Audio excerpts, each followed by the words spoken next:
We have a trade to announce.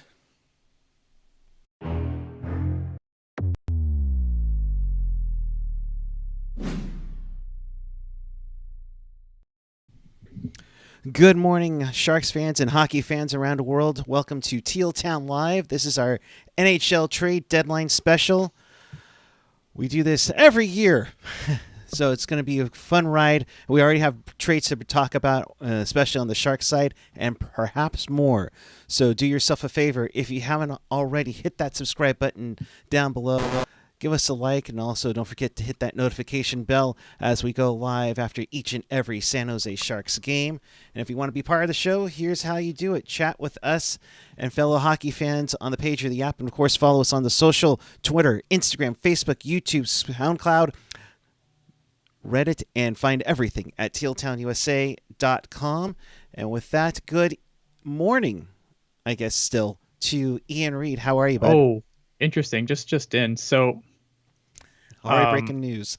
Already breaking news. Yeah, I guess Arizona claimed Hari Satari from the Leafs. Oh, so it'll be interesting to see how they respond to that. That is very interesting. The former Sharks netminder was signed by picked up by the Leafs yesterday. Yeah, I guess I should have put some context in for that. Eh? All good. So, but Ian, how are you? I'm all right.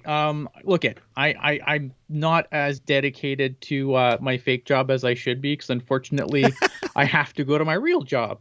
So ideally, we would go on like after the trade deadline ends and everything's all said and done, but I'm just not that committed. The stipends don't match my actual wage. So here I am. We're a little bit early, but we do have some stuff to talk about, and maybe stuff will break while we're online before I have to go to work. Yes, and Ian, as always, thank you very much, my friend, for doing this. The countdown clock is on roughly under 58 minutes before the trade deadline goes in, but as we always say, that fax machine always, gets in. Fax machine go brrr.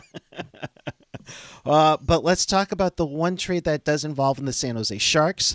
That is Kaapo Kahkonen, along with the Sharks' own fifth-round pick in 2022, coming back to San Jose for defenseman Jake Middleton. Overall, what's your take on the trade itself first? I mean, the trade itself, I think, is fine, right? I'm going to start this by saying that I really like Jake Middleton. I have been a big Jake Middleton guy this year. There's a bajillion hours of podcasts that we have on here that will tell you that I'm a big fan of Jake Middleton, and I have been a big fan of what he's done on the Sharks this year. But selling high on a guy like Jake Middleton's probably the play, right? I mean, and again, I love Jake Middleton, but Jake Middleton is a guy who projected on the depth chart as the Sharks' 10th defenseman starting this season, right? Mm-hmm. So with the Sharks, like, obviously you would want to see this continue. And I hope for Jake Middleton's sake that this is the start of a long NHL career for them, right? But if you're the Sharks and you're looking at, your blue line and you're trying to decide what you're going to do, and this is the kind of return that you can pull, I think it's a good move for it. I like Jake Middleton, but I think the Sharks were probably smart here to do it because, again, we've seen guys that get a cup of coffee in the NHL and they are great, and then sometimes they fall off the face of the planet. If that happens to Jake Middleton, and I don't want that to happen to Jake Middleton. Again, I want to be abundant and clear. I like Jake Middleton. I've always liked Jake Middleton. And again, there's plenty that the internet never forgets. There's plenty of history. You can go back. You can find it. I've always been a big Jake Middleton guy. But should that happen to Jake Middleton, this move is going to look even better. And I already think it's a good move on the surface. Yeah, I think it's a solid move. The Sharks had asked for quite a pretty penny, easy for me to say, to get to acquire Middleton for an opponent. To get a goaltender where this team has been struggling with healthy net minding all year. Yep. And took advantage of Minnesota's earlier trade, which we'll get into, I think is a huge win for the Sharks in my mind. Yeah. I like this deal. Like is it, time will tell if this is a home run, but like on the surface, this is a good deal for the Sharks. Like, so let's talk about Kaapo Kahkonen. So Kaapo Kahkonen's a guy who is obviously a younger guy. I put him in, like, there's a certain goalie sphere I put him in. I put him in the same tier as a guy like, the obvious one is Georgiev over in New York, right? A good goalie who probably isn't going to get the chance to be great just based on the situation. If you look at, like, obviously people are like, oh, well, if Minnesota brought in a 38-year-old Marc-Andre Fleury, so how good can this Kahkonen guy be? But here's the thing about Minnesota, before we get back to Kahkonen. The thing you have to understand with Minnesota is Minnesota has some serious cap pain coming up, okay? Last summer, the Minnesota Wild bought out Ryan Suter and Zach Parise. And those buyout penalties combined alone are bad. Combined, they are going to hurt this team for the next couple of years really badly. So if you're the Minnesota Wild, you are going to go all in this year. And then if you have to take a step back in the next couple, that's fine. The joy for them, though, is like, yes, Marc-Andre Fleury is 38, so it's a this year or bust thing. But they also have this guy they drafted, some nobody Swedish goalie named Jesper Wallstedt. And by the time that the cap pain from the Suter and Parise buyouts go away, it could very well be Wallstedt time, and then they're going to be set forever. That's the gamble for the Wild, right? Right. That they're gonna go for it this year, pay whatever, go through a couple years of pain because the cap is not going to be kind to them. And then when that cap pain starts to go away, they're going to be set to be competitive for a decade. That's the idea for the Wild. So they can afford to give up on a guy like Kaapo Kahkonen because, again, in their mind, and probably rightfully so, it's Wallstedt time, man. And Wallsted's one of the best goalies in the world not playing in the NHL right now. So if you're the Wild, like, this makes perfect sense for the Wild. The thing about goalies, and there's been a lot of, like, I've had a lot of discourse on Twitter today about goalies. Goalies are a tricky thing, right? Because the problem for the Sharks is they haven't really drafted them well, right? Like, I think we can all, like, even the guys in the systems, I think they didn't draft Melnichuk. Like, Melnichuk was a free agent, correct? Right. The goalies that they've all drafted have been nothing. Now, I like Ben Gaudreau, but expecting Ben Gaudreau to come in here in 3 years is your absolute best case scenario turnaround for Ben Gaudreau in a Shark sweater. That's still 3 years out. Easily. Signing Tom, right? That's the absolutely super optimistic look on Ben Gaudreau. 3 years. You just re-signed Tomas Hertl if you're the Sharks, right? You're not rebuilding. Like, this team isn't, if they, by re-signing Tomas Hertl, what that says to me, and you can interpret it your own way for sure, but what that says to me is that they're not going to go through a painful sell what they can sell and rebuild, right? They're going to move pieces that they don't see here long term. So we could see a James Reimer get moved. Yep. And after this trade, I'm much more open to that idea than I was right now, right? Because obviously it was like, you can move James Reimer, but what's the play to replace James Reimer? Right. So, I mean, so for the Sharks, like, this makes a lot of sense because, again, if you don't draft goalies, then you have to acquire them. Now, the problem with goalies is if you're good, they don't hit free agency, right? They very rarely hit free agency, and they sometimes you can trade them because a team, like the Minnesota Wild, for example, thinks, well, we've got this guy that we're more, we think is going to be the guy in a Wallstedt, right? It's the same thing with the Rangers, and even though they had to, finish off Lundqvist's career there, and they had Georgiev there for that, they knew Shesterkin was going to be their guy. Right. So that makes that could make a guy like a Georgiev expendable, right? Because you have Shesterkin. I think so. You can definitely get a goalie that way, but that's a lot trickier, right? And you're always going to be like, you're never going to get, at least you don't think so, right? Right. You're never going to, oh, well, we're going to get the better goalie of the two. No, they're going to get rid of the guy who they think, and you got to hope to God that they're right. Now, sometimes that works out. Look at, Calgary at one point got a goalie named Mika Kiprasov, who was the number 3 guy in San Jose, and that turned out really well for them. But that is the reality is that's the exception to the rule and not the rule. Right. So yeah, I don't know. That's my long trend of that's my deep thoughts on the Minnesota Wild and why Kahkonen became available. And I like the trade. I think like Kaapo Kahkonen, again, I'm not going to sit here and tell you that this is for sure the guy that's going to lead the Sharks to the promised land. He's going to be the number 1 guy going forward.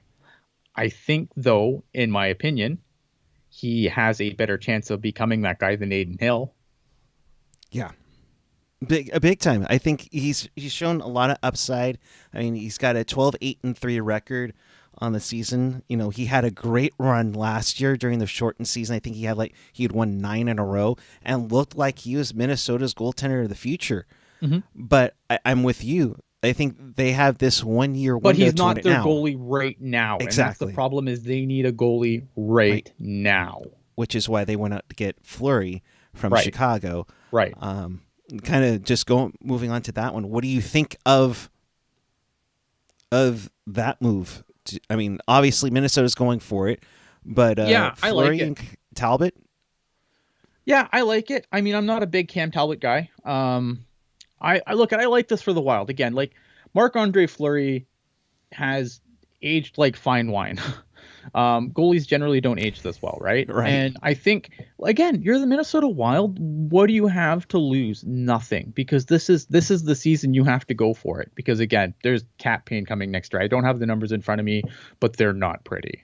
No, the number of the amount of dead cap that this team is going to have over the next couple of seasons is going to be horrendous. Yeah, I mean, like the projected cap space right now is 1.3. They're so they have a lot of stuff here. They have, let's see, buyout history. Yeah, next season they're going to have $12 million. Yeah, of dead cap, and then I can see the chat now. And sorry, then, go ahead. You're good. And then the 2 seasons after that is going to be nearly $15 million. So yeah, you're bang on with this move here that they are just gonna go for it now and then almost, I don't want to say rebuild, but maybe retool. While they have 14.7 million, sitting for right now, sitting in dead cap space, and that's the problem, right? So I think like they have to go for it right now, but there's some pieces there that I think are going to be that are just going to get better, right? And I think that if you take a step back, as long as you come out of it, as long as they think they're going to have the players in place to come out of it when that cap space is no longer an issue, I think they're going to be a better team for it. Now they have to have that in place, but I mean, I don't know. I mean, I think if you're a Wild fan, like you know what's coming. So I think you have to be pretty happy with this move. I think Marc-Andre Fleury's been pretty good for a pretty abysmal Chicago team. Like yes. Chicago is not exactly a defensive stalwart team. And I think he's, after a rough start, I think he's acclimated himself there quite well. Yeah, I mean, Marc-Andre Fleury, again, like I think if you're going to go and get a guy to carry the load and try and drag you through the playoffs, I don't think there was a better guy available than a Marc-Andre Fleury. Like they got the best guy available. And because of Marc-Andre Fleury's age, like there's way less road in front of them than there is behind him. So it's not a long-term thing. Obviously it's an all in, let's go this year. And we'll see if it works out for them. But I don't, given like their situation, which we've gone into, I don't think there was a better move for them. Yeah, big time. So we are at under 45 minutes before the deadline hits. The Kraken have definitely started picking up picks left and right. Of course, the big one, last night with Mark Giordano going to the Maple Leafs in exchange for picks. We saw Johansson go to the Capitals now for some picks as well. I think it was like Daniel Sprong and a couple of picks there. And we're seeing like Vegas now interested in clearing a contract and everything. Well, they have to. And we're getting some news that the Sharks have just traded Andrew Cogliano to the Colorado Avalanche.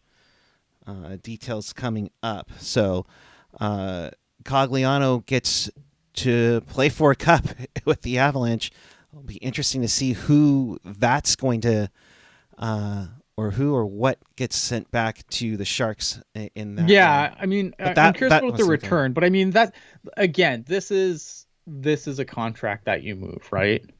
Like I think the Sharks, I think they probably wanted a little bit more than they probably got from Cogliano this year, but I think as far as, there was a lot of talk about culture and stuff, right?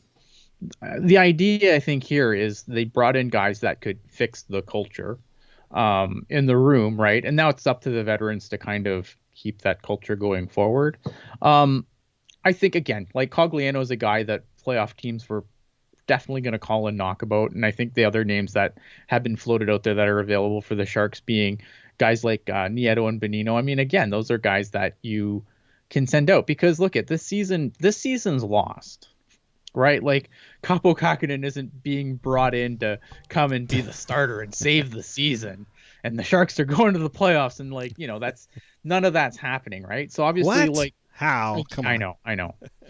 So moving guys like Cogliano, not only do you get assets, but now that opens a spot where you can bring people up and and hopefully give them longer looks than they would generally get under a Bob Bugner coach team, because he can't just be like, no, I'm going to play these guys. Like if you trade those guys away, then he has to find new guys to play. Right. So I think, this is what the Sharks should be doing at this point. Moving a guy like Cogliano is a smart move. If they decide to move James Reimer at this point, I think that's the shoe I was waiting to fall. Cause we talked about doing this earlier and I'm like, well, let's wait, see what happens with Reimer first. Right. I'm a lot more open. Like yesterday I was just like, are you fucking kidding me? Like, and this is just Martin Jones trauma. I've decided that it's just like Martin Jones has traumatized me so badly as a Sharks fan that like, I'm just like, no, you can't take away good goaltending. Like we waited so long to get good goaltending again. Don't take him away from me. And again, like I said, I'm not saying like Kaapo Kahkonen's going to come in and play better than Reimer next year. I mean, that's the hope, but I think that is a lofty hope. Yeah. We have the details on the trade. Okay. So Andrew Cogliano goes to the Colorado Avalanche in exchange for a 5th-round pick in 2024, coming back to San Jose. That is from Pierre LeBrun of TSN and The Athletic. Yeah. Okay, well there you go. That's like it's fine, right? Like these guys move at the deadline for, would you probably want to get a little bit of a higher pick? No, yes, obviously, but that's again, good. I'm more excited about this because it's going to give other guys an opportunity to play, and hopefully, for every John Leonard, we can find a Noah Gregor that's actually good, that he likes and wants to put in the lineup. And I think the other thing too, another important thing about today as well is that I don't think the Barracuda are making the playoffs, but no. If you are not on the AHL roster as of 3:00 today, you cannot play for the AHL in the playoffs. So that's another important thing to keep in mind. If you saw guys going down and you're like, why is this guy going down? That's why. Yeah, and that shouldn't be mentioned with the acquisition of Kahkonen.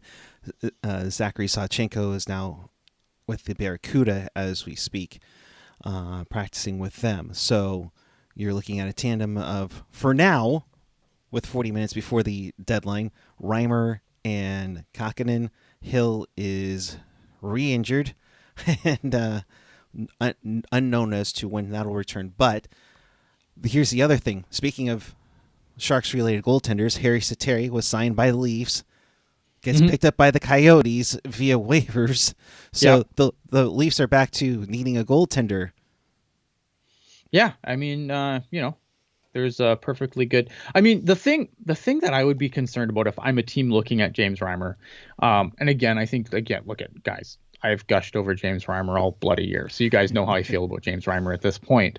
But if I'm another team, I'm concerned about the number of games he's missed, right? And the fact that he seems to be, it seems like, oh, he's good, and he might miss this game, and so if I'm another team, especially trying to pin playoff hopes, like I'd be a little bit nervous with James Reimer from that perspective. I think James Reimer is great for the Sharks because he gives them good goaltending when he's in, and and I think he's a good mentor for whoever's behind him. I think if your goal is Stanley Cup or GTFO, like it should be in for a team like Toronto, or or even like other teams where like Edmonton's another team, right? That should be Cup or F off.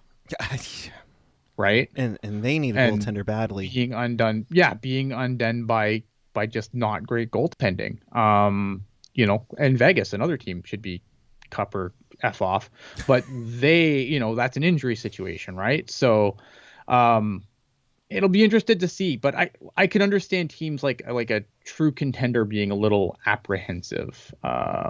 On the James Reimer front. So it'd be interesting to see what kind of price the Sharks can extract. Again, I think that whatever they extract is going to be fine. James Reimer, I really love James Reimer. And I was, again, on Twitter yesterday, I was kind of swimming upstream because a lot of people were like, you take whatever you can get for James Reimer. And I get where they were coming from, right? Like, right. I don't want to say like, there is one hockey opinion, it's Ian's and it's right, and if you don't agree then fuck off. Like obviously like I can definitely see different perspectives, right? So I completely understand the people yesterday that were like, if you can get picks for Reimer, like do it. And I get that, man. I totally get that and I understand it, right? But I just feel like if you're by signing Hurdle, right, obviously the plan is this team needs to compete again sooner than later. Do they get there? I don't know, man. Like I'm skeptical. I'm going to say like I'm skeptical, but to do this well, and I think I do this well, and you guys can decide whether I do this well or not by liking, subscribing, hitting bells, whatever. I think I do this well, but I think the reason I do this well is because I talk about the team that is, not the team that I want it to be. Right. So by the Sharks re-signing Hurdle, that to me says they want to compete sooner than later. So that is when I look at all these trades and all these moves, that's the optics that I'm looking at it under. Right. Right. That's the way I try to break everything down based on that view of the team. Mm-hmm. So to finish. Okay, sorry. Go ahead. So to finish. So with James Reimer, like James Reimer has given this team chances to win games that they've had no business being in. So it's like, yes, first and second round picks are great, but so is winning hockey games. And that's why I was so apprehensive yesterday about the idea of just, Reimer's going to get picks. So let's get those picks, boys. Right. You know what I mean? Right. No. And he's been a lot more successful. Easily, in my opinion, despite Adin Hill having the most recent shutout, Reimer's been more the steady person. And yeah, he's had hiccups here and there. Goalies do. But like the best goalies have shit games. Right. But not all of them have been awful. So my thinking is that, if something blows you out of your mind with this move, okay, go for it. Like if Toronto were to call, Joe Will right now and say, I'll give you a first. Yeah, I think you do it. Now, granted, here's a good thing. Reimer has another year on this deal with a little over $2 million. So yeah, you can totally see that happening. But who's to say that, Reimer or Kahkonen get moved? Could happen. I mean, I would, if I'm the Sharks, I would probably. I mean, the thing, like Aiden Hill's had a rough year, right? Like I think he's had a pretty up and down season. Injury wise, has not been a great. It hasn't been a great season for him injury wise. Like I look at Kahkonen and Aiden Hill, and I think like Kahkonen's the better guy, right? Like if you're gonna if you're looking for a guy to go forward with, and I think the Sharks, that's definitely what they're trying to find, right? They're trying to find their goalie that they can go forward with. The problem with James Reimer is James Reimer's 34, man, and again, he's had his bumps and bruises this year. He's had bumps and bruises in previous seasons as well. Like James Reimer is not a guy you can just ride into the dirt. You can't do it with James Reimer. Like you will break him. And, look at goalies, aging curves on goalies are not kind. Some goalies, again, Marc-Andre Fleury, for example, can play very well into their late 30s, but that generally isn't the case, right? So James Reimer, as good as he's been this year, this might be as good as it gets for James Reimer. So, from that perspective, it makes a lot of sense to, again, maybe Jake Middleton, the Sharks are gambling that this is as good as it gets for Jake Middleton, and really good. But if this is as good as it gets and you get that kind of return for him, I mean, you'd be dumb not to. Right. Yeah. So to reiterate again, you have Kahkonen coming to San Jose along with San Jose's own 5th round pick, which was originally acquired, which was sent off, I should say, to Minnesota, part of the Devin Dubnyk deal. In return, Jake Middleton. Got to get that right. Jake Middleton is what he prefers to go by. It goes to Minnesota. Again, to reiterate what just came out less than 10 minutes ago, the trade for Andrew Cogliano to Colorado for a 2024 5th-round pick. So a pair of 5th-rounders coming back along with a goaltender for the Sharks. I know you're on a time crunch, Ian, so I'm not sure how much time. As long as I'm off here by as long as I'm off here by like 3, maybe 10 after 3, we're fine. Okay, just making sure here. Eastern. Got yeah. Oh, we got it all time. No, kidding. Those looking to hire Ian Reed at Ian Blogs Hockey on Twitter. I'm kidding. But what's kind of caught your attention? Besides, I mean, obviously the Fleury trade's been a big deal. The Giordano's been a big deal. What else has caught you by surprise so far? I mean, not like honestly, like it's been a pretty pedestrian trade deadline. Like it's not really not the most exciting. Like I think there's like a lot of guys that are moving around and maybe I'm just old and jaded now, but it's just like I don't know how many times it was like, oh, this is the piece and this is it. Now that team's gonna go right, and then they get bounced in the first round. Right. There's nothing here. Like I like the Marc-Andre Fleury thing. Obviously, I think Giordano Leafs is an interesting one. Jake DeBrusk getting re-signed in Boston was surprising, considering that I believe he signed an extension today, and like I thought he was on his way to town. So. I thought is that a legit thing here? Help me out, chat. I saw this right? Like Jake DeBrusk got a 2-year extension. Yeah, so that was surprising. But that doesn't mean that his request has, been rescinded. Why would you extend? If you wanted out though? Why would you extend? So maybe that's over. It seems weird, right? I mean, unless you think you're going to sign like a sweetheart deal that's going to make you more appetizing in trade, like maybe that's the play. But right.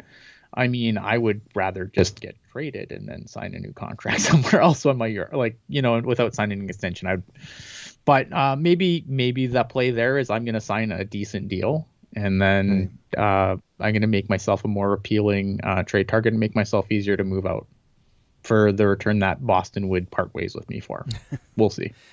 It's going to be interesting. And of course, I think part of the whole thing was the whole, his next contract was part of what I've heard was was potentially going to be the issue on. Yeah. So we'll see what happens there, because that's still a trade bait, and I know Jerk's kind of been on board with Jake DeBrusk a bit, and it would be a nice pickup, but we'll see how it goes down the road here. I just don't know. Like, this is the problem for the Sharks, right? Is like, I don't know what Boston would want for him that the Sharks would be willing to part with. The Sharks did a really good, like, again, with Jake Middleton, I think the Sharks did a good job, because they didn't really, as good as Jake Middleton's been this year. And again, I'm not trying to besmirch the good name of Jake Middleton here, but I think like he's a guy where, like Jake DeBrusk is going to cost you pieces, and they're going to cost you pieces that are going forward. The Sharks aren't in a place where they should be trading futures, or, unless it's so for Jake DeBrusk, you'd have to make a hockey trade. You would have to make and I'm not saying Boston would be interested in this trade, but this is where a guy where like Kevin LeBanc has to go out so he can come in, right? Like it has to be a guy for a guy. I don't think Boston would have any interest in a guy like Kevin LeBanc, but that's the kind of guy that you would have to move out to bring in a Jake DeBrusk. Or, you're sending out, like, heaven forbid, a Timo Meier or something, right? Oh God. Yeah, no. Like, and I wouldn't do that. No. Like, that's the problem for the Sharks, right? They have to be very careful not to trade out pieces that they think they're going to need going forward, or the pieces that are going out that are assigned to deals, like, have to be something that Boston would have to be interested in. Yeah. I don't know how you make that work and end up in a place where the Sharks, again, we do this based on what the Sharks do, not what the Sharks should do according to Ian. So again, under the preface, they've re-signed Hurdle. This is a team that's going for it or trying to get back into contention sooner than later. You don't dismantle half your futures to get a guy like Jake DeBrusk. Right. As enticing as it is, but I mean, just thinking about that's why I ask about that. So thank you, Ian. Sleepy Mofo saying there's going to be a frenzy at 11:59 today. There it's always a calm is. Before the storm. Yep, we're less than a half hour away now on there. Grandazir 12 question: are there any Sharks players that you think / hope also do get traded, and for what? I don't have any guys like I'm super eager to run out of town. But like, I think if you can get like, but I think if you can get a decent price, like a decent return on a guy like Bonino or Nieto or any of those bottom six guys that are just kind of placeholders until, for better guys. Like, I like both of those players, but they're kind of, again, I don't think the Sharks have gotten as much from Bonino as I think they thought they were going to get this year. But I don't hate Bonino. Matt Nieto, fan favorite guy, but like very replaceable in my opinion. Like these are placeholder guys that are just there until, someone else steals their jobs, right? They're James Reimer basically. Although James Reimer has definitely excelled more in his position than they have. They're placeholder guys, right? So I think if you can get a decent return for either of those guys, I think you do it. Again, because you send guys out of town and then you force Bob Boughner. Bob Boughner's a completely other animal. But you've forced Bob Boughner to play guys and get a look at guys that maybe haven't been given much of a look this year, right? Like, because the front office has to make decisions. I think Bob Boughner's one of the decisions they have to make, but that's neither here nor there. So you need to make sure, like, guys like, because I look at, like, you have a guy like, on the Barracuda, for example, like a Joachim Blichfeld, man, like, you got to make a decision on him. Like, right. Is this guy, you think you're ever going to be able to use this guy for anything? Or is this a guy you're going to, who's going to just get discarded and, and get replaced by another guy who might become something? Like, there's a few guys like that the Sharks have this year that I'd like to see get another look, just to see if the NHL front office sees if there's anything there to continue going down that hole, or is it time to cut bait? Maybe, I like Joachim Blichfeld, but at this point, I have to imagine the Sharks are probably gonna cut bait here. Would you say the same with Sasa Shemlovsky? No, Shemlovsky's younger. I think that you have time there. Blichfeld's a little bit older. But again, yeah, again, those are guys that they have to decide, like, are they improving at the rate that we want them to improve at, right? And I don't want to get that too down a Barracuda rabbit hole because I haven't watched enough Barracuda games to really, give in-depth thoughts on specific guys. I just look at ages and you think, okay, there's some guys that they have to make some decisions on. Right. So that's the curious part about it, and you wonder what there is, because the young influx is coming, whether it's next year or the year afterwards, the influx of forwards that DW Junior has amassed over drafting, it's going to be interesting to see how that works. There's definitely going to be there's like the Barracuda are going to be, they should be a much more enjoyable team to watch next year. Still not sure who's playing defense for them. Still not sure who's in goal, but they should score buckets. Will they be able to keep buckets out of their own net? We'll see. But they should be able to score buckets next year. Yeah, it should be interesting if they can outscore their problems there for sure. We are a little under 24 minutes prior to the deadline going.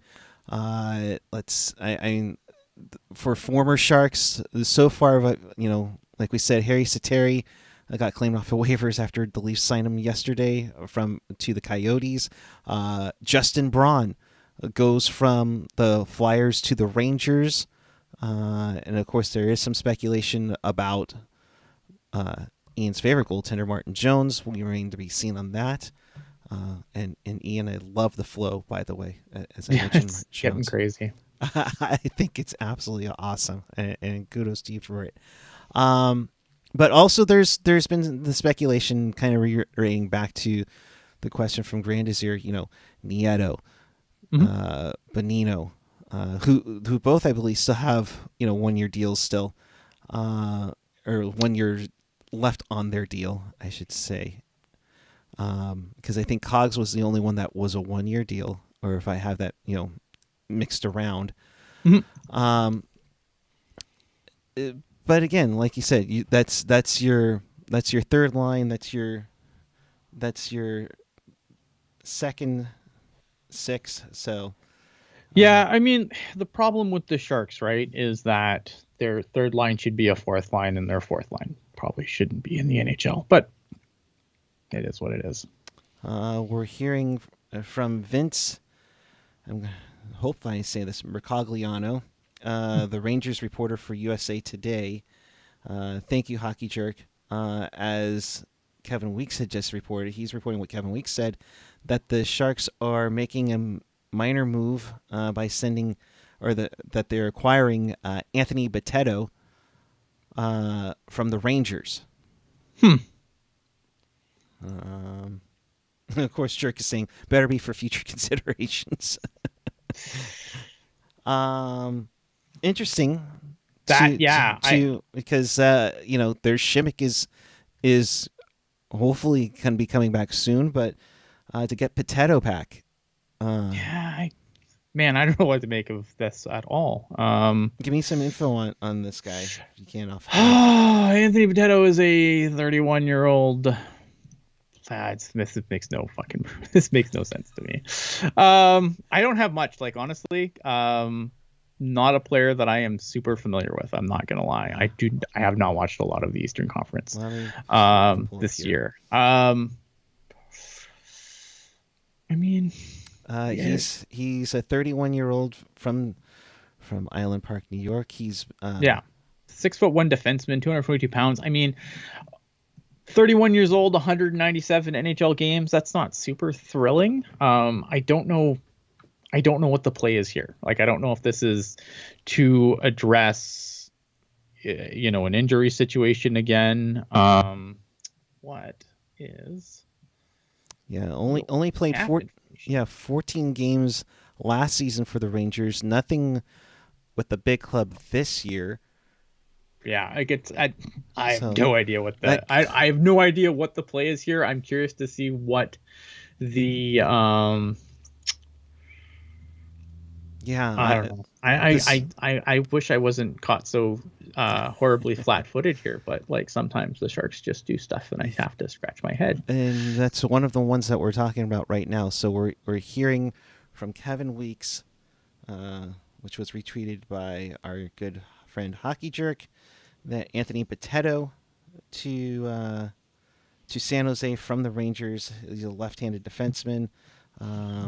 You know, they're I wonder if the Rangers. Here's the thing, right? Rangers are sitting at 48 of 50 contracts. I wonder if this is the Rangers moving a contract and the Sharks have a pull for one. all right. I wonder if it's that. It could be something that simple. Okay. Corey Masasic says this is Anthony Bitetto to San Jose for Nick Merkley. That's unfortunate. And he's been very good. I thought when he was filling in during the COVID run with the Sharks, he filled in very nicely, I thought, and has had a good scoring punch for the CUDA, but very interesting move here. Yeah, it's a bizarre. Nick Merkley, I like Nick Merkley, man, but again, like, is Nick Merkley going to be an NHLer? Probably not. Yeah. So not a huge loss since it's essentially AHL for AHL. It's a very weird trade. Obviously, I think Rangers probably looking for maybe some like forward depth Black Ace situation here. Again, I don't. That's a good call. I think I don't have like much super insight here. Both guys are UFAs this summer, so again, I think contract for a contract. The Barracuda have been just absolutely bereft of defensemen this year. The Sharks have absolutely pillaged their blue line. They've had a lot of defenders that have been guys on ATOs and stuff of that nature. I just wonder if this is just a move where the Sharks are going to who knows? I mean, maybe Bitetto is going to be a guy like Bob Bugner's new toy and we will all cry together. But I wonder if this is just a move because again, the Sharks have had so little. Like there was a point this season where they had if one more guy got injured, they would call up their last remaining available player that was under contract in Knyzhov, right? So I just wonder if this is just a move to kind of maybe stabilize things on the blue line for the Barracuda, kind of, minor league deal. There's probably not much to this deal in my opinion. Yeah. And you feel for it's Knyzhov. A weird trade. Yeah. Like it's a weird trade. But I think we've probably already spent more time on it than it deserves. Well, that's the beauty of the whole trade deadline is that guys you vaguely know out of nowhere come and be a little tidbit here, but it's rare. Like it's very rare that this is probably one of those things where I'm gonna go back and just watch to see the look on my face when you announce this, because I don't feel like I've ever had. I very rarely come on here with nothing to say, and we had to scramble on that one, so that was fun. But that was interesting to see. For Merkley going up. Skylar wondering, does this also mean Ryan Merkley call up with Middleton gone? God, I hope so. But again, Bob, who knows? I wouldn't be surprised if they put Bitetto right up there. That is my fear, right? That is my fear. Is like that wouldn't surprise you, right? I'm looking at Bitetto and I'm thinking, God, this is going to be a Bob Bugner guy, isn't it? Oh, it sounds like it. I mean, last season he played. Again, he hasn't played this season for the Rangers. It looks like. I'm just trying to pull up his game logs and just nothing this season. Had a goal and 3 assists for 14 games with the Rangers. played 51 games in the COVID-shortened season with the Jets. He's got 3 career NHL goals. So take a guess at what he is. 31 points, minus 15, 142 penalty minutes. That's what matters, let's be honest. Oh, yeah. More grit. We got to get more grit. I mean, he doesn't have more penalty minutes than games, so I guess that's something. Yeah. Some quotes coming in from Cogliano. I've been very fortunate in my career. I'm a guy that's willing to do whatever is needed. This is a great opportunity, and obviously I'm happy. And I thought Cagliano was a great locker room guy for this club that needed some help here. But also, you look at it. Cagliano was a free agent. You're getting something for practically nothing here. Yeah. So. Yeah, is this guy going to be a 7th? This trade makes the more I think about it, the more I don't have an answer. Is this guy a 7th D? Is this guy going to play over Merkley and have us making sure that we can still have things to be angry about as Sharks fans? Be very on brand for the Sharks. Oh my gosh. Yeah, maybe 7th D. I don't know, man. The Barracuda, it's not like they're making the playoffs, but again, having actual bodies down there would probably be helpful for them since, again, the Sharks have absolutely pillaged their blue line. Yeah, indeed. And they've been getting up and down, with whatever they can, muster together for the CUDA. It's been a rough year for the CUDA. Can't blame them too much on that, but you hope that it doesn't hurt the development, which is what they press. So we're getting closer and closer. And now I'm seeing that Andrew Copp is on the verge of going to the Rangers, so that might be the reason why they had to make that move. Yeah, because again, moved a contract for move a defenseman for a forward, and bring in a guy. But again, this is a guy who is on the what's the farm team? Wolfpack. Yeah, Hartford Wolfpack. Yeah. So I don't know, man. I don't know. It makes no sense. We've spent too much time on this trade. So the Sharks have been active in the last hour. We'll see what happens here as we get closer. We're under 13 minutes before the trade deadline. I know Ricky Bartonslager, you're saying in the chat right now, where's Reimer going? Could they possibly go with 3 goaltenders if nothing falls through, or is it a little bit? I mean, they could, because I don't know if there's any again, the Sharks and injury, even when they're not going to make playoffs, it's like Fort Knox. This is, if there is one thing that I am ecstatic about sports betting coming in and being so prevalent, is that teams are going to have to stop this bullshit of, how injured's a guy and it's a big secret, big state secret. With sports betting, that is hopefully going to go the way of the dodo. And, teams are going to be a little more forthcoming with injury information.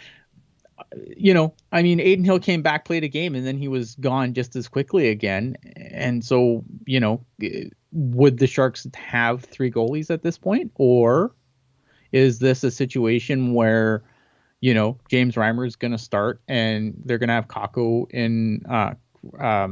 Kahkonen in relief? Right? Yeah. And because, again, look, if you're a big Zach Sawchenko guy, earmuffs. The Sharks don't see anything in Zach Sawchenko. What?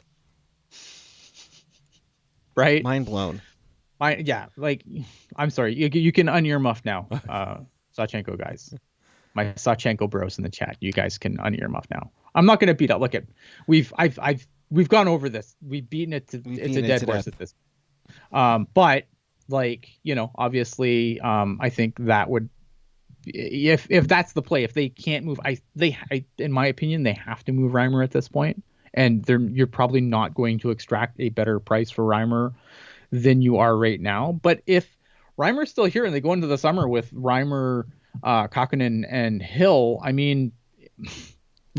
say what you want about the Sharks. This is going to be a really interesting summer. No matter what, and then big time with the draft as to where they're going to go. It's gonna be interesting. So Andrew Copp and Justin Braun going to the Rangers. It looks like. Yeah. Of course, Braun has been confirmed already. Alex Biega goes from Toronto to Nashville for the for our favorite player, future considerations. One-time former Shark, future considerations, if you remember the Alex Salak move. As the trade deadline gets closer, we're about 10 minutes away from noon Pacific, 3 p.m.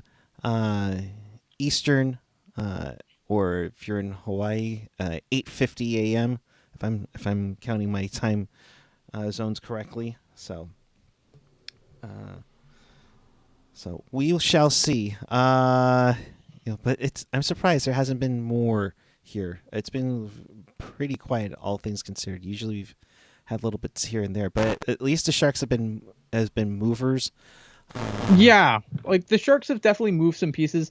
I think, again, right? Like I think if your expectations, I saw in the chat, it's been a C- grading for me this deadline from a Sharks perspective. Like I can see that, right? But again, I think if you look at like this deadline was not going to be incredibly interesting, and I think it's more interesting than I thought. Like the Kahkonen actually made things like worth discussing. Like I think if we were on here just discussing Cogliano for a fifth, like that's probably a pretty boring show. But so getting Kahkonen, I think, is actually spiced up the trade deadline for the Sharks. And again, there could be still other moves that are gonna fall out. Usually, trades get announced as long as the paperwork is in before noon. For you on the Pacific time zone, 3:00 for me. That trade counts, right? So we're going to hear trades trickle out. There's just because we haven't heard anything for Reimer at this very moment doesn't mean something's not going to happen there. But again, with the Sharks re-signing Hurdle, like it just knowing that, I mean, this trade deadline became more boring by a factor of 15 when that extension was signed, right? Not only that, but I think also the Eastern Conference is set.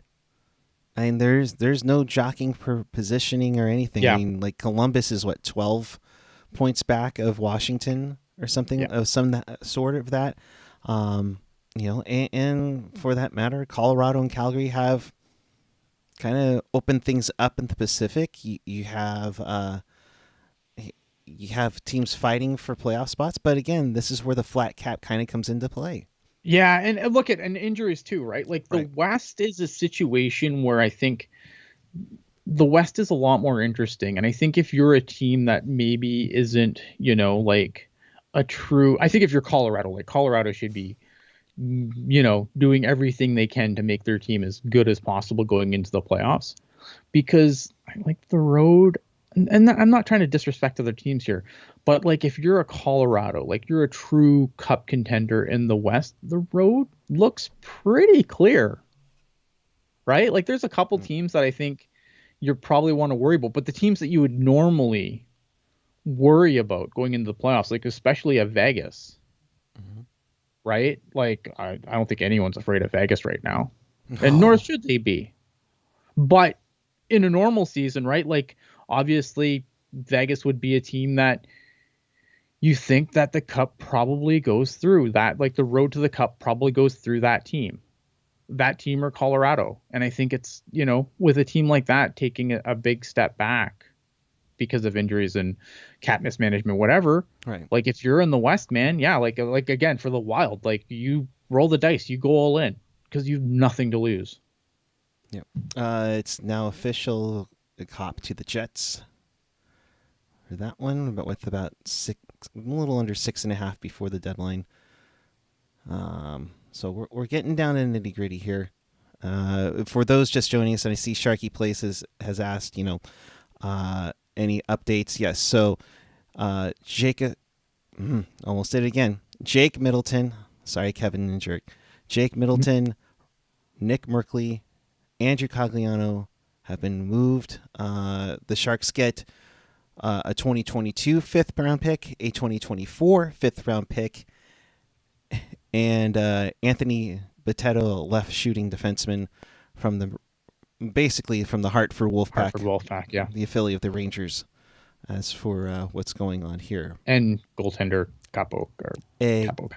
Oh, yeah, that guy, yeah. Yeah, that guy. Yeah. Again, we're hearing things that Reimer's on the block, Bonino, Nieto. are being dangled around, but nothing has been set in stone on any of those guys. So we'll see. If you're like, I can't imagine, like, again, like I gave reasons earlier why I would be, if I was a contending team, I would be a little bit skeptical on Reimer. But like, if you're Toronto, how can you not? Yeah. Right. Like that's what I'm curious to see. Like, I think there's a couple of teams here that are at the risk of having their goaltending absolutely undo them in the playoffs. Most notably, I think that the top of that list is Toronto and Edmonton. Yeah. And to see neither team address that, that's wild. That's really wild. I thought for sure there'd be somebody would not throw the Minnesota Wild, just Wild. Bunch. Yeah. Tyler Mott has been traded from the Canucks to the Rangers now for a 2023 fourth round pick. I really liked Mott during the bubble. He had a fantastic run with the Canucks when they had their second round run and almost upset of the Golden Knights there. So nice pickup there in my mind. As we get to 4 minutes now, you have, the Rangers could be stacked now. The East is going to be interesting. And the East is going to be fascinating. I am really looking forward to watching the playoffs are always fun in general. Playoffs are way more fun when you don't have a dog in the fight. Yeah. Like I'm not a fan of not watching like the Sharks play playoff hockey. Don't get me wrong, but man, the playoffs are super fun when there's no dog in the fight. But they have a ton of depth. I'm seeing Sportsnet's feed right now and just seeing the likes of Gaudreau, Reeves, Cobb. They've really don't forget Justin Braun. Just picked up as one of their apparently the Hurricanes, according to Kevin Weeks, have just extended Jesperi Kotkaniemi to an 8-year extension. I don't know any details though. Nice. Okay, so again, now this is where it gets to the crazy season. Yeah, it is. With 3 minutes ago, it's one of those crazy ones to see. But you know what? I want to say something though. Like Kevin Weeks and like where in the world is Kevin Weeks has been like the best part of this trade deadline. Oh yes, like Kevin Weeks is killing it this year, man. I love that guy. I love it, and Weeks has done a phenomenal job with that. He's like, where am I? Oh, I'll just go right here. That works. No backdrop, no generic backdrop or anything like that. That's been fun. I had put up one. Let's see if I can pull it up before things get out of hand. Now, I'm not going to chance it because my luck, I'll break something on here, but break the stream. Break the stream. Yeah, exactly. Let's see. Where are we? Here we go. Yes. The face right there. There you can see the face of Darren Drager when Weeks breaks the trade before he does. There you go. Yeah, rough year for Drags, eh? Oh boy. All right, so we're at 2 minutes here before we're still wondering, what and Ricky mentioning in here, if one of our goalies doesn't get traded, this deadline's a disaster. None are waiver exempt, so one's got to give, and if someone were to pick them up, they can't play in the playoffs, correct? No, they're all on NHL deals. So if they got waived, they could they waive? Yeah, because the trade deadline's over. Yeah, you're right. Here's the thing. Again, is it a disaster? That depends on the health of Adin Hill. If Adin Hill is not going to play again this year, it's not a disaster. Yeah. It's fine. It's fine. Obviously, you don't. After what you gave up for Adin Hill, do you really want to lose him for nothing? Probably not. But if you're going to take a guy out of the equation, if you're going to lose a guy to waivers, Adin Hill's the guy. I still think that would be bad asset management on the Sharks' perspective. Right. To me, this says the fact that the Kahkonen deal was done before a James Reimer situation tells me Adin Hill's not playing again this year.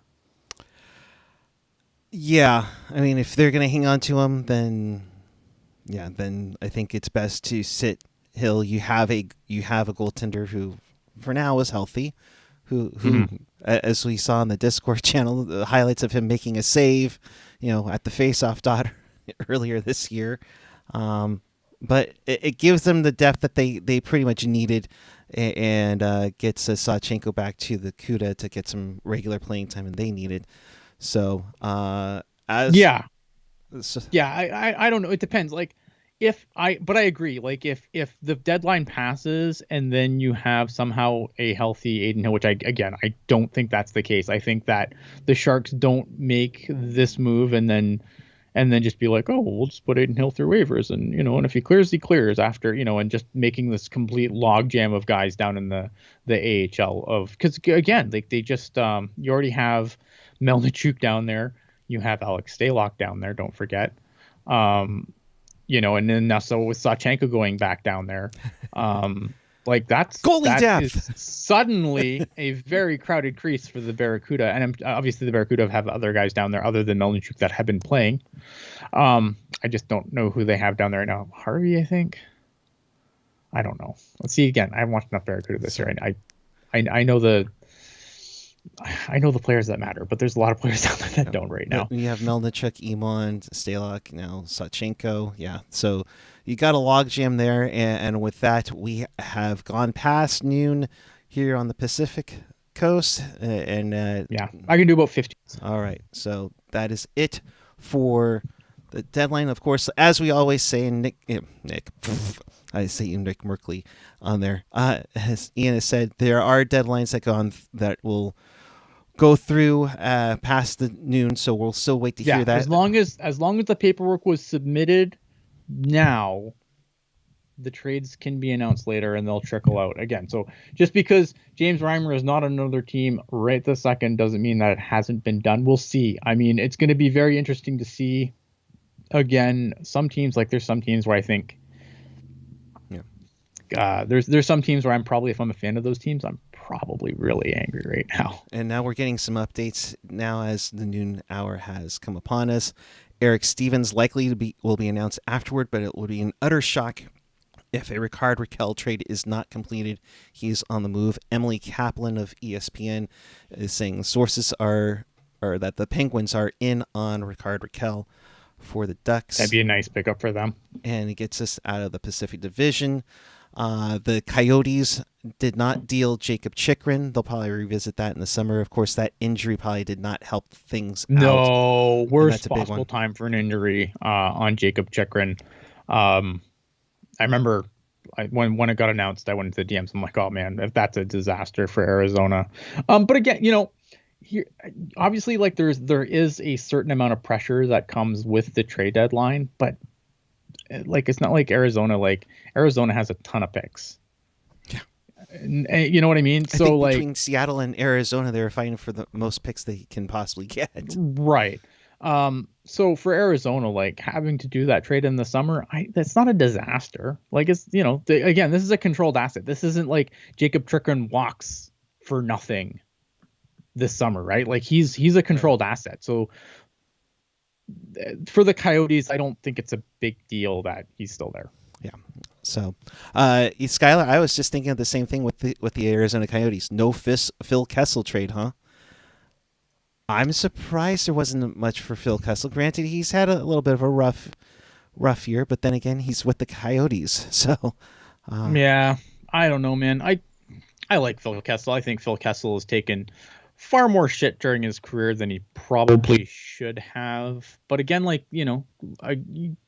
teams have got to make is Phil Kessel for sure going to put a playoff team over the line? I don't. I think that that career is probably sailed. Yeah. Right. So I think that's a tricky. He's a trickier player based on contract, and Arizona can obviously hold back some salary and stuff, but it's a tricky one. Yeah. The most recent one, now we're starting to get some of those post 12 p.m. moves. Emily Kaplan just saying that Kessel is staying put in Arizona. David Pagnotta, however you want to pronounce it, from the fourth period. Philadelphia has traded Derek Brassard to Edmonton. and so we're starting to get a little bit more on the post trade deadlines there going forward. So yeah, Amanda Kessel even tweeting out, doesn't look like he's going out anywhere, so that's interesting to see. So all right, so now we kind of sit and wait on the last minute deals. Does Barabanov get moved? Granted, we probably not. I think we're probably just going to chance I think the Sharks are probably going to recircle the wagon there. It sounds like it's a player they want to keep. Again, I think that the Sharks feel like, again, right? Like there's certain pressure points in a season where, things kind of, you can put pressure. I think with the trade deadline approaching and him being a pending UFA, there's a little pressure there that Barabanov can kind of turn. If you get through that, I think it makes it a more, maybe a little less contentious of a negotiation with the pressure of the trade deadline not being there. Like he could still walk as a free agent for nothing in the spring or I guess late summer. But they don't. It's not a move they had to make. They don't have to. I'm not mad they didn't trade him. I'm not mad that deal's not done. We'll see how it plays out. I'm willing to let it play out. Pagnota. Ducks have traded Rickard Rakell to the Penguins. From what I've seen, it looks like it's a second-round pick and a prospect. According to Frank Saravelli as well, that's the case. So that Shark Killer is no longer in the Pacific Division. So we'll see that. Kotkaniemi's contract is an 8-year deal with a $4.82 million AAV. That's not bad. That's not too bad at all. That's a weird. It's a weird contract. Yeah. It's probably like the money's fine. The term just like if you're the player, I don't know why you would sign that term for that money. Like you'd probably hope that you could sign, a 3-year deal and then in 3 years revisit and make more money. But it'll be interesting to see how the actual money in that contract looks as that contract expends when we actually look at the money itself. And that's a pretty solid deal. That's a movable deal for that matter too. Oh, absolutely. So Pacific Division wise, I mean, LA didn't do too much. Found money. They should. LA did exactly what they should do. LA is playing with found money. And look at LA. This is just the beginning to their rise, probably back to prominence. And this is what they should be doing. This is not a team that's going to go and win the Stanley Cup this year. I think they have a couple of contracts that they would probably like to move on from first before they really go all in. It's found money for them. I think they should just enjoy whatever they get from this season because they probably weren't supposed to be here this quickly. Yeah, no, they've had a great run. I mean, early on it was Anaheim. Anaheim's kind of slipped down a little bit, but yeah, LA's gonna be making it for the Kings, for GM Rob Blake. As for Kyle Dubas, no additional trades. That's how we'll roll the rest of the year. So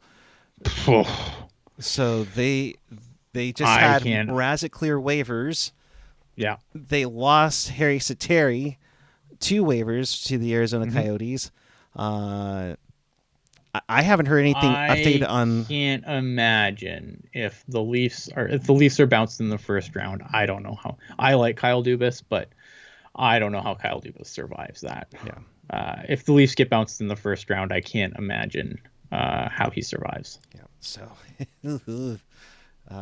and for that matter, Sheldon Keith, who's one of his closest buddies. I don't know. Right? I think Sheldon Keith has done fine. Like I don't really have an issue with Sheldon Keefe as much as, but Dubas, look at, this team has so little wiggle room to do anything, and it's just I don't know if I think Sheldon Keefe is kind of I talk about found money. I think Jack Campbell's kind of been found money for Sheldon Keefe, but I look at this team and I don't know how anyone expects this to be a true contender in the East. Yep. Elliot Friedman saying Chicago and Calgary, talking Ryan Carpenter as a deadline fit. That Max Domi is on the move from Aaron Portzline. So few last minute deals here. Yeah, Max Domi.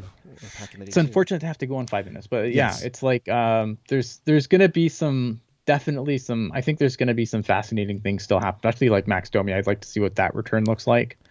Right. Yeah, some really interesting things. Since we got like a little bit of time left, I think probably let's just focus on the Sharks here. And Pashelka just said it sounds like the Sharks might have another small deal to announce. That could be the Bitetto from Nick Merkley deal, but that remains to be seen at this time. So, but go ahead, Ian. I mean, I guess like the big question is right now is, so how is this a good trade deadline for the Sharks? Is this a bad trade deadline for the Sharks, or is this just a trade deadline for the Sharks? I don't think it's not amazing, right? Like, I'm not going to tell you like this has been a slam dunk for the San Jose Sharks, depending on what happens. But I don't think it's been like, this isn't terrible. Mm-mm.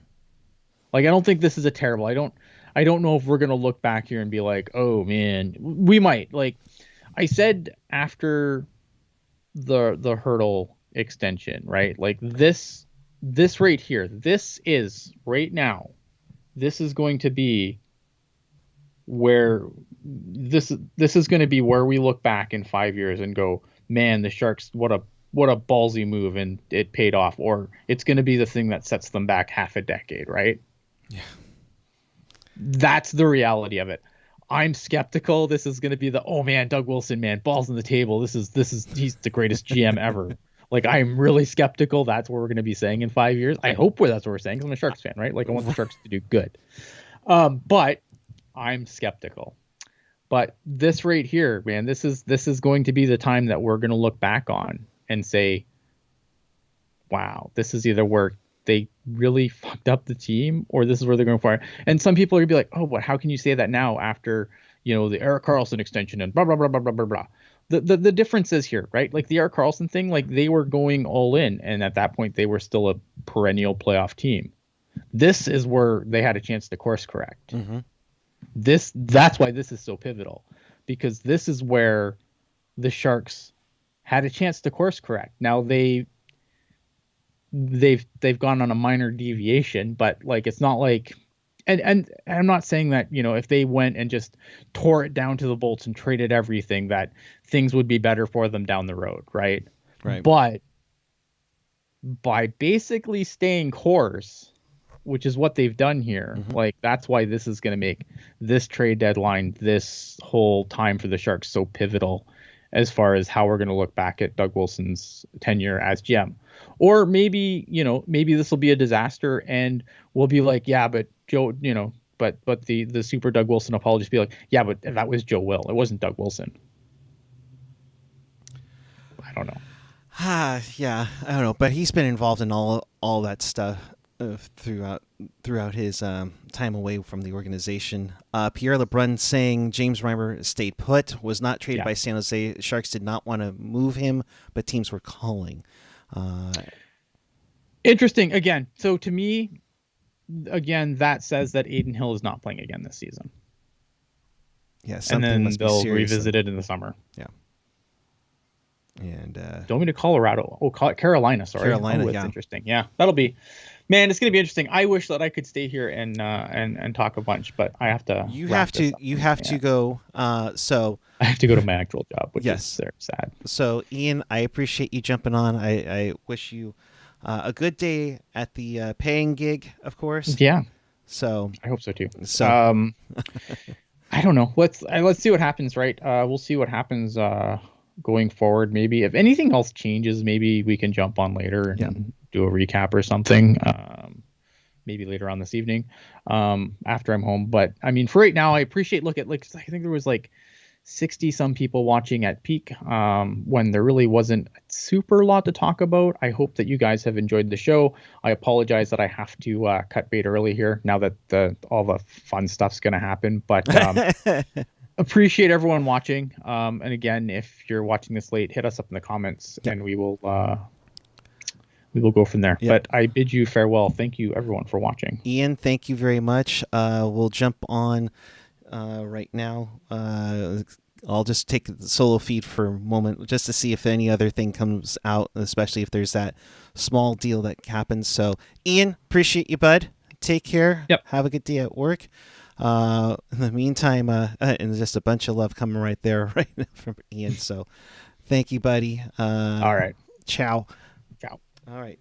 Ryan, or I'm hoping on that. We're still waiting on the Joe Will media call that's going to take place within the next half hour, so maybe something has come up with the Sharks at the deadline here.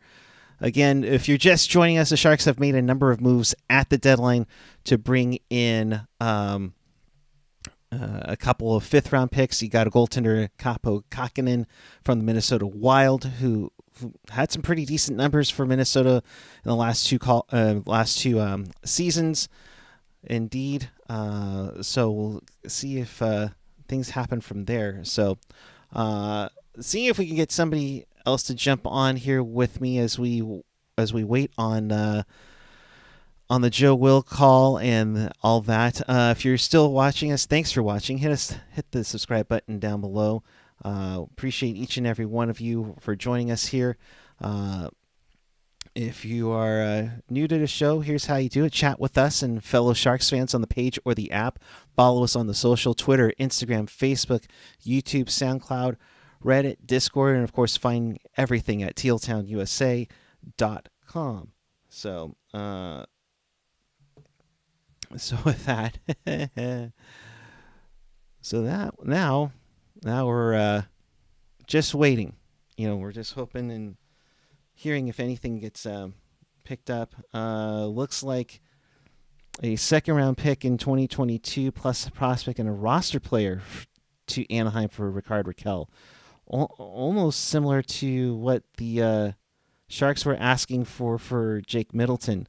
That's from Bob McKenzie as of right now. So let's see here. We're going to clear out some of the stuff here. So we're going to do some housekeeping for a moment here while I get everything taken care of by going on here. We're going to wait for any other trades to come down as of this moment. And we're going to go from here to here with all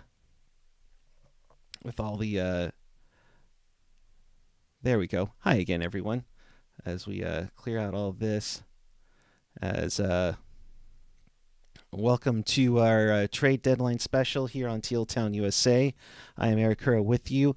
Ian Reed was with me here a little bit earlier, and as you are just tuning in, the Sharks have made a few trades at the deadline here. Again, getting a couple of fifth-round picks in 2022 and 2024, one of which was their own.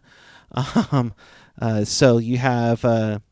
Let's start with the beginning with Kaapo Kahkonen and a fifth-round pick from Minnesota in exchange for Jake Middleton. You also have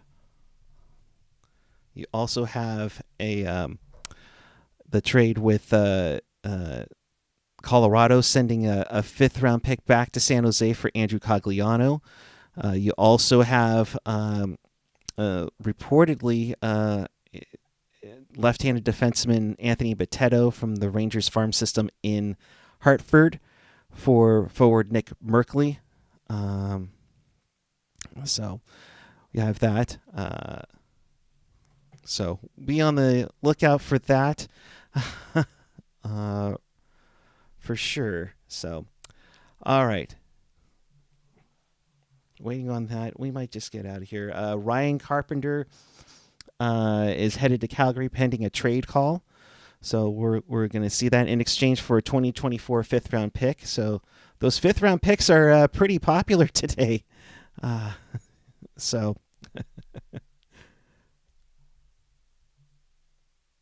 Still working on the Cop return for Winnipeg. It sounds like a pick's and a prospect. We're still waiting on that deal to go through. Vegas was trying to make some moves at the last minute, hearing that there might have been Dadonov going away from Vegas. I don't know if they were going to do that to just get some cap space to make another move, but it doesn't look like anything. So there's all your Sharks acquisitions for right now. Boteto, we're still waiting for that to be finalized. Cagliano's trade gets a fifth rounder in 2024. Kaapo Kahkonen, the goaltender, which, as Ian said,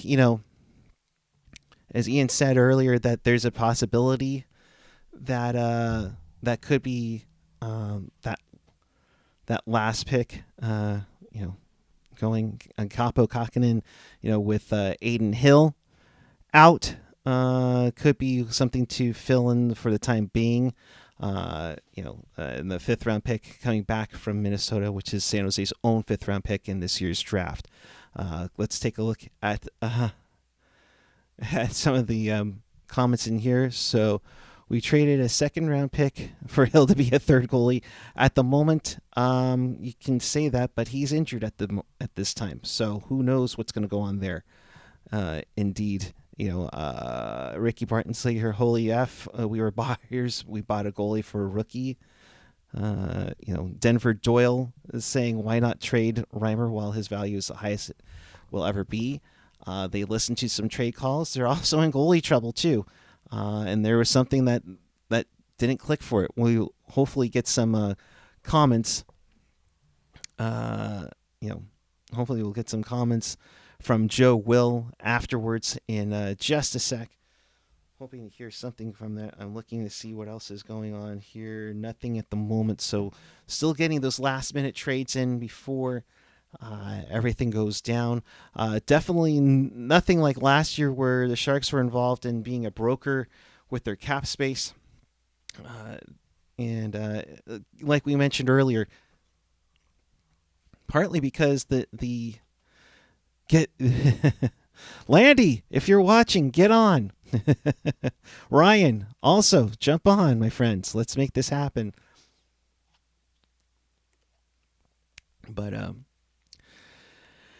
don't think a lot of cap space issues. I think, like we said, the East was all set to go as well. So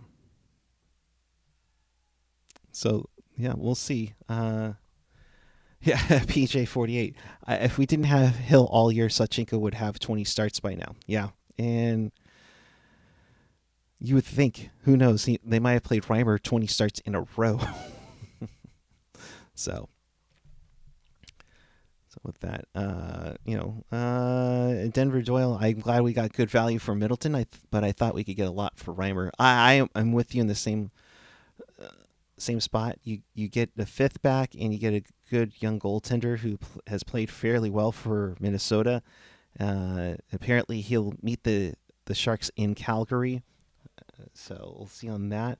But I thought we could get a lot for Reimer. Yeah, I think so too. So we'll see. We are getting more words from Kevin Weeks. The Red Wings are trading Vladislav Nemestikov to Dallas for a fourth round pick. So Dallas makes a move at the end of the deadline here. Of course, they re-signed Joe Pavelski to an extension. And so let's see if there's any other things coming on right now. Doesn't look like too much, so we'll see. But it's been fairly quiet. Like we said, no broker deals or anything like that. Definitely a lot of retained salary in the sense of like Claude Giroux, Giordano to Toronto. I think they found the right spots for that, and it will take care of things. So Stars are going for it. Yeah, I could see the Stars are kind of going for it, where they're fighting for a playoff spot. And let's see if I can pull up the standings here. Let's see if I can pull that up right now. Yep, here we go. Hopefully I can get this up. There we go. That's the Western Conference playoff race as of today. Dallas is 1 point out. They have 3 games in hand on the Vegas Golden Knights, who sit at 72 points. Nashville has had their ups and downs. With 20 games left, they're at 76, tied with Minnesota. So Minnesota picking up Marc-Andre Fleury today to get all that fun pickup. So St. Louis just a point out at 77. You've been seeing more Ville Husso than you have Jordan Binnington. Colorado's just, chef's kiss of the league right now. They're at 93 points, and imagine they're doing this without Gabriel Landeskog too. It's been a team effort all around. Surprised that they didn't get more done today besides just than just the Cagliano trade. So we'll see on that. And of course, in the Pacific, Calgary's starting to run away with it. They're at 84 points. LA's at 76 and Edmonton at 74. Edmonton got Derek Brassard in a last-minute deal from the Flyers. So we'll see how that goes on there. Nemestikov, that's the confirmation 4th-round pick to Detroit going back. I get a kick out of that. PJ48 Coyotes punked the Maple Leafs on the waiver wire, claimed probably the best goalie outside the NHL for nothing. Sateri, he bailed out of the KHL due to the war and wanted to go to Toronto. Nope, Arizona. At least they'll have some nice weather. May not make the playoffs, but that is set in stone, my friends. Unfortunately, could have been a nice pickup. And then Mrazek cleared waivers today, so he'll most likely be headed to the Marlies, or they'll magically just call him up. So we'll see how that goes. So, well, we are at 12:27. We're waiting on every little possible that's moving at this moment. So. Jake DeBrusk remains a Bruin. No late trade coming there. So the Bruins are done. He signed a 2-year extension, $4 million AAV on that one. So we'll see if the Bruins did anything else at the end. Evan Allen, your comments in the chat here as we start to wrap things up. I feel the front office made moves just to say they made moves. There's clearly no solid plan on how to improve the team, and the rebuild refusal makes everything worse. Duct tape truck size holes. You lose Middleton. You lose Middleton. You lose your left-handed defenseman for Erik Karlsson, so you wonder who's going to come in that way. Does Ryan Merkley get the call up? The word of Anthony Bitetto, does he get up there? Does Radim Šimić make a move in this one for sure? So we'll see what we got going on here. So we'll see. They got 2 players to probably help them right now and 2 5th-round picks. Is that good enough?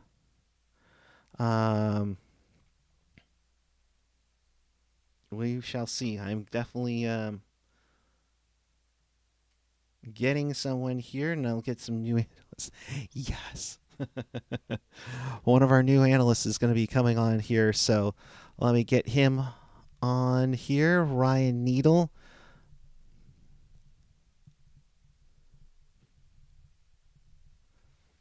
Let's get him on here. Make sure he's all situated and everything. Could I stall anymore? I don't know. But all right, we're getting him logged in here. Ryan, you got me, my friend? That I do. All right. Thank you very much. How are you over in beautiful Oahu this morning? Waking up, I slept a little bit longer than I wanted to, but woke up to plenty of news this morning. But Yep. doing good. So just made sure to get everything in there. But uh, from everything you saw from the Sharks today, what do you think of everything that went down? Yeah, loved the Middleton move. I mean, I was as days went on, I was like, is this gonna happen? Like, are they gonna do the right thing? But glad to see that they did sell high. Kahkonen, I do like as a goalie, especially with how the Hill experiment isn't going how they wanted to. Yeah. Reimer is a 34-year-old goalie who should be your 1B or your backup. And then Melnichuk probably isn't ready yet. So I like the gamble. I like the return. And then the fifth two is a nice addition. Same thing with Cogs. I mean, just to get anything for him. I liked that aspect of it. I'm surprised another name didn't drop, but I mean, glad they did business, and then I like the business that they did. Yeah, they made moves. I don't think if they necessarily made moves to make moves, but does anything like give you assurance of where the Sharks are going? Hard to tell, because I mean, think of who has moved out. Middleton. You have a bunch of left-handed defensemen sort of in the pipeline. Not a lot, but you have like Hataka, Knizhov when he's ready at some point. And then kind of a glut. You have Shimmick. Who knows what they're going to do with Shimmick. And I mean, if a guy's price is high, I know Jerk was pushing this. If you basically got him for nothing and then you're going to get this sort of return, why not? Yeah. But I liked the Cogliano thing. I mean, he was going to be pending. I didn't see them bringing him back. I would have been more able to see them wanting to mix up the bottom six if you saw like a Bonino go or a Nieto, someone who has term for next year, but also not surprised by them moving them because they do have the term. Yeah, they do have the term, which maybe shook the deal off just because they have to have him for another year. And I know there's some, if I'm not mistaken, let me look it up here. I'm not mistaken. Nieto has 2 years, but nothing big. But I believe Bonino, it's like 2.05 million. Yep, yeah, 2.05. And he's got a modified no trade. It's like a 5-team no trade list. Yeah. So, I mean, there's definitely room to move, but no guarantees as to where he could potentially be going. Yeah, with Cagliano gone, I'm hoping come next game we see more of a offensive third line. We can cross our fingers and hope. But you still never know. Yeah. Evan Allen in the chat saying, are either of you surprised Bones stayed? I felt he wanted out. I mean, he did sign 2 years. So he kind of, I mean, from the outside looking in, how do you not see the trajectory of this team if you're signing in 2 years? So I'm surprised if he did want out, knowing everything he knew when he signed. Yeah, I don't get surprised. I wouldn't be surprised, to be quite honest, if next year we're talking about Nieto and Bonino. Mm-hmm. If they're still on this team. Yeah, if Nieto's still doing what he's doing, being a positive addition to the bottom six, I mean, not the flashiest guy in terms of goals and assists, but a guy who will normally do more good than he'll do bad. Someone will pay, I mean, based off prices this year, it could change next year, but someone will pay a third, a fourth for him. Yeah. So I could see us, especially where the Sharks are headed, any draft pick is a good draft pick to have. So we're Bobby Margarita, as he likes to be called, or Bob McKenzie. That'd be perfect for over there right now. It was originally had said Zach Aston Reese was the roster player going to the Ducks for Rickard Rakell. along with a prospect and a 2022 second-round pick. And then that Max Domi deal was a 3-way deal with Florida. I don't know what else Florida needs, but Jesus, I just am seeing that now, but I'm not surprised Domi fell somewhere. That was sort of a name I pinged last night as one to go, especially if nothing on the contract extension front was there. So he's going to Florida. He's going to Carolina. Oh, okay. It might have been a 3-way deal with Florida to be involved in it. So I'm wondering what part they have towards it. So, yeah, that's going to be interesting. That's definitely a weird one. like you said, what else can they really add at this point? So, plus from Columbus, I'm just trying to take a look here real fast. Who besides Domi would they be looking to move out? Yeah. Unless like the other pending UFA. No, because they have Dean Kukin, who's a UFA, and then there's Korpisalo, who's a UFA, also a name I'm surprised didn't get moved at the deadline since he's a pending UFA. But yeah, that'll be interesting as things unfold here, the details. Big time. I'm trying to just see if there's anything else going on right now. There it is. Dallas added Nemestikov. Yep. Saw that for a fourth round pick. Just missed that one. That's great business for, both teams pending UFA. Another name I thought would go, but was surprised hadn't go yet. But Dallas, I think, is seeing if maybe they can do something there, just a little bit. So not a bad move. Yep. I'm just more interested to see what Florida has in the mix here. Yeah. Pierre LeBrun just tweeting out Florida involved as a third broker team between Carolina and Columbus to make the Max Domi money work under the cap. There's a few unsigned players involved, complicated transactions. So that's going to be an interesting one. No wonder it's taking forever. Yeah, so that could be an interesting one down the road. It seems like any deal after the deadline takes longer to get out there in the world than one during the deadline, because I think teams are like, we have time.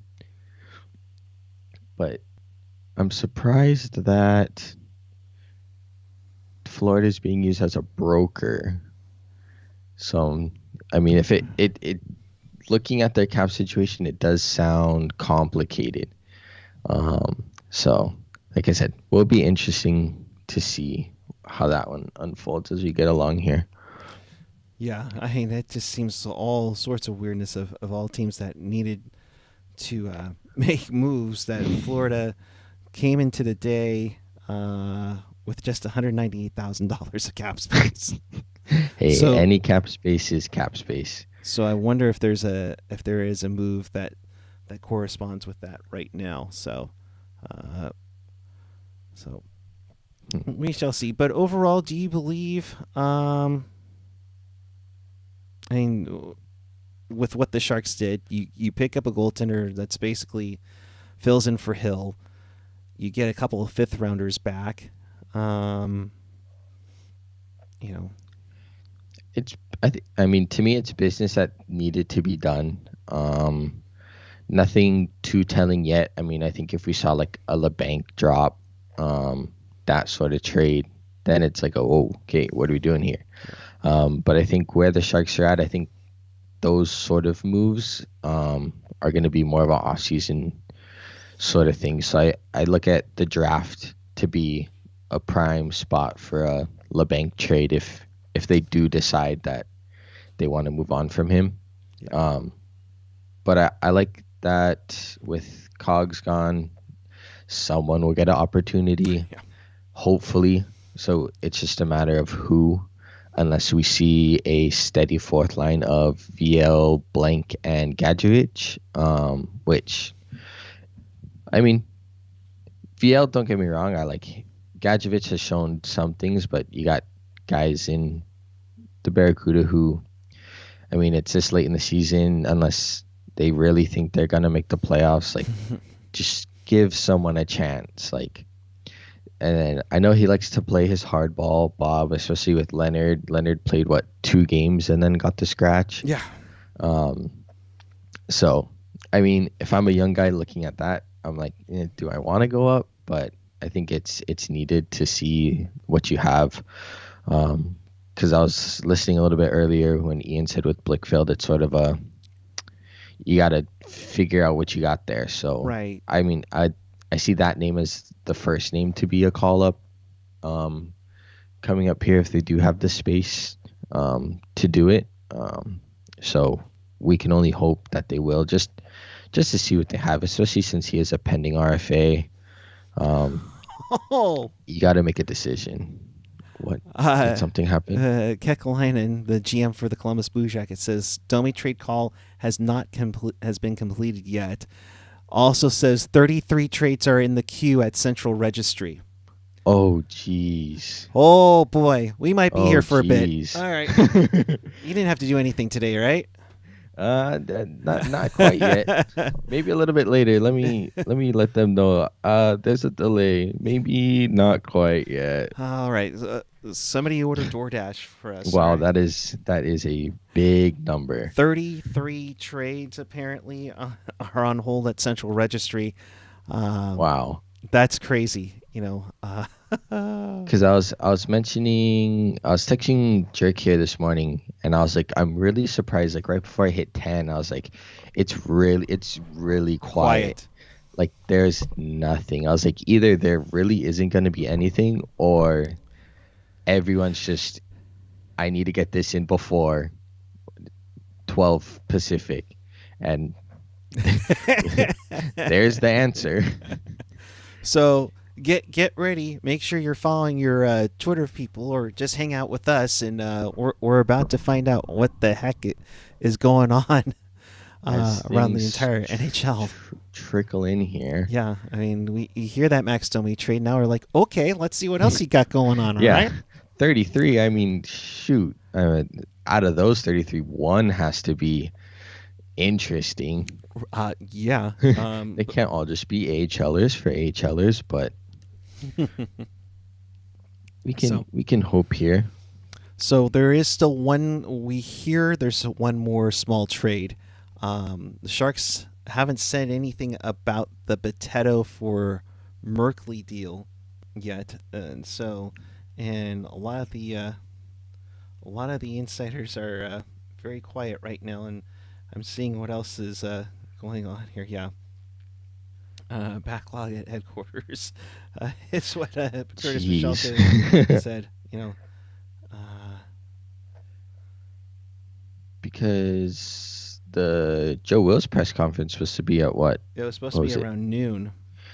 And yeah, so they must have something going on. Yeah, and man, it's gonna come. It's just gonna come out in just a big old boom.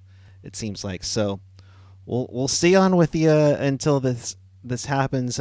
Dana, who, spoiler alert, makes her debut on After Dark tomorrow following Sharks and Flames. Where do y'all think Bones and Nieto could be going? Small moves. I mean, they could be one of the 33 going. That might be why there is no press conference yet. Yeah. So we shall wait and see. I mean, wouldn't be mad about it. I mean, the telling one of the two, if they get moved, Nieto, you can replace with, draw a name out of the hat. Go ahead. Yeah. Bonino, that'll be an interesting one, especially because do you put Weatherby as a 3C? Do you call up Sasha as your 3C? Does Reedy get the bump at 3C? I know he's gotten some time there when we had some injuries, but yeah, if Bonino is gone here, that, like you were mentioning earlier, you'd asked what direction the Sharks are going to go. That's going to be a telling one. And that's the big thing, isn't it? Is the whole thing of if these small trades go through, or trade, I should say, we've only heard one that's supposedly going, and it could be the one that we're talking about with the Rangers with Nick Merkley and everything. Mm-hmm. But man, oh man, I don't know. It's like you got to get guys to come up. You got to give them a shot. Like Ian said earlier, you got to know what Blichfeld's doing. You got to get Shimolovsky up here. You got to see what you have before the big influx comes in. Yeah, they're not in a spot to just say, let's hold out with what we have in the NHL. You're not going to make the playoffs. Nothing exciting is going to happen for the rest of the year. Like, give these guys some time. If anyone in your top six, I mean, as good of a season as they're having, if God forbid anything happens, if someone has a small little something in a game and they're a question mark to go, it's like, yeah, take a seat. Let someone else fill in for you tonight. Come back the next day. Right. Because, I mean, I'm not saying we should tank, but a better draft pick I wouldn't be mad about that. True. But yeah, it's at a point where you definitely gotta. We'll probably see a lot of ups and downs with Bob here. It'll be you get 2 games, you get 2 games, and then if you're really good, I'm going to scratch you after you score a goal. Right? Exactly. So Noah Gregor won't be playing next game. Got it. Yes, got it. Yes. No, Noah Gregor scratched and everything. To be fair, and of course AJ's joking here, 20 of those 33 transactions are probably Seattle collecting more second-round picks. Yeah. Seattle or Arizona are going to have a competition here about who's going to have more. I think what's the count now? We have 4 for Arizona, and they just 5 until they made the Jack McBain trade. Great trade for them. And then here we have Seattle. Oh, it's a tie, 4-4. Nice. We're going to head into the shootout, it seems like, at this point. Per Kevin Weeks, the Islanders have signed Clutterbuck and Parise to extensions. So, that's an interesting one for the Islanders there. Zach Parise, who was skating with the team, but Lou did not want to say that he was on the team this offseason, which was something to see. Like, sir, he is wearing a blue and orange practice jersey. I don't know what do you're you mean talking he's about. not on the team? He's not on the team. We just loaned him equipment. Yeah, that's it. I mean, we have Elliot Friedman tweeting about the Nick Merkley, Anthony Potato trade, like it just happened. Okay. So a lot of trades now starting to slowly come out, and Friedman's now saying what we've known for close to about an hour. Nick Merkley goes from San Jose to the Rangers for Anthony Potato. So we finally have that one done. My thinking with that one, sorry if I cut you off. I think you got to see if that's Hataka getting a call up for Middleton sort of thing, and then fill a body in the AHL. Or do we see a Nizev coming up, which I don't see as likely as a Hataka call up, but I do see a call up for a defenseman from the Barracuda, and then they just needed a body to fill that spot. I mean, I didn't see Nick Merkley staying next year, especially with who we all know the Sharks have incoming. And he probably is going to want an NHL shot again. Right. Which I don't know if anyone's going to give him at this point. But we shall see. Yep. Geez, I forgot he was a part of the Taylor Hall trade. Right. Craziness. Craziness on that one. So. Well, nothing on the front yet. So. Yep. Pashelka confirming the deal. But he's also saying the Sharks will have another minor deal to announce. So there's another one for the Sharks, waiting for that to go through. That's waiting for that to happen.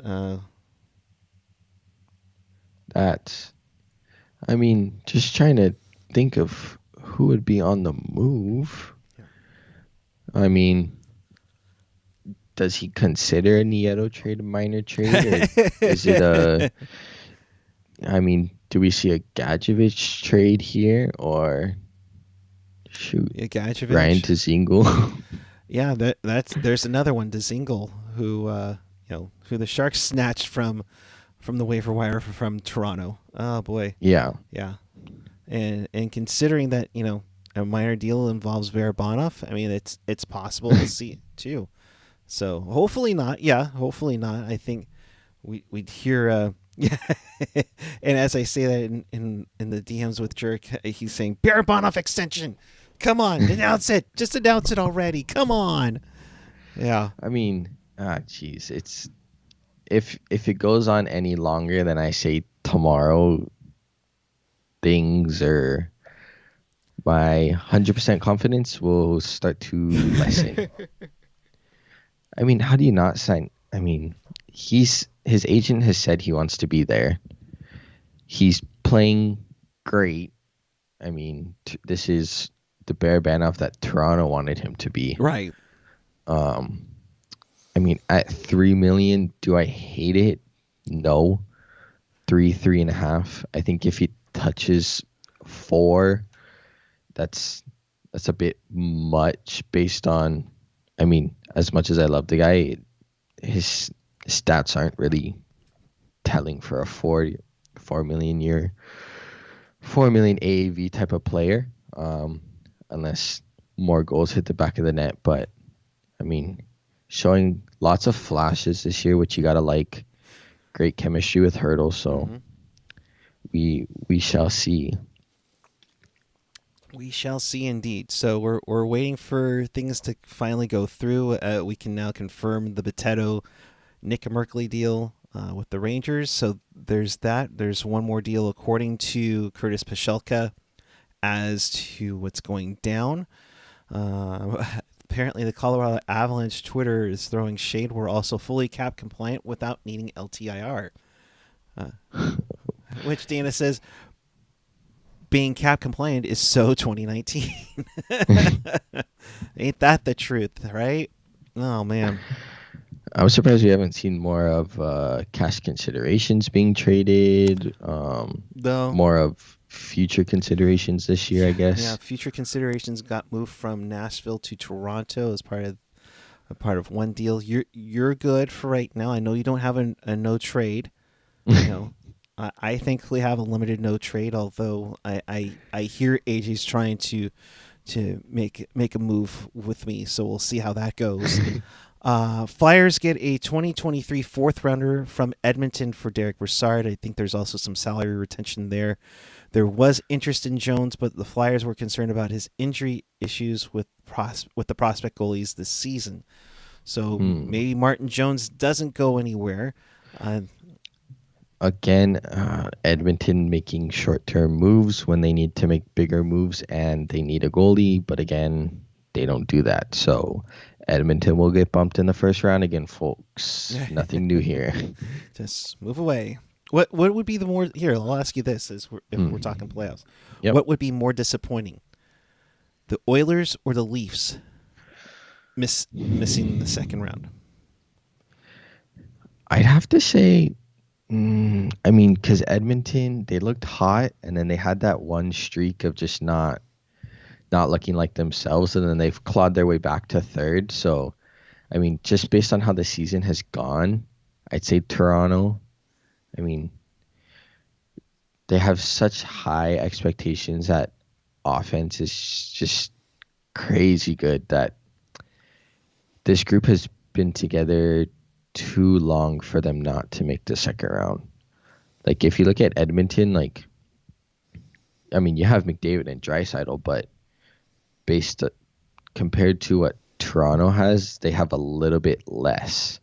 But again, I think it's a disappointment if either of them get knocked out of that first round. But I'd say Toronto again.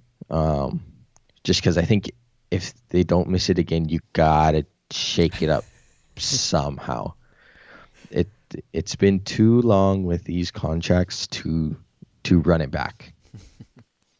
But we shall see. Both are candidates to be knocked out in the first round. I wouldn't be surprised with how Toronto's goaltending is. I mean, Edmonton's goaltending. So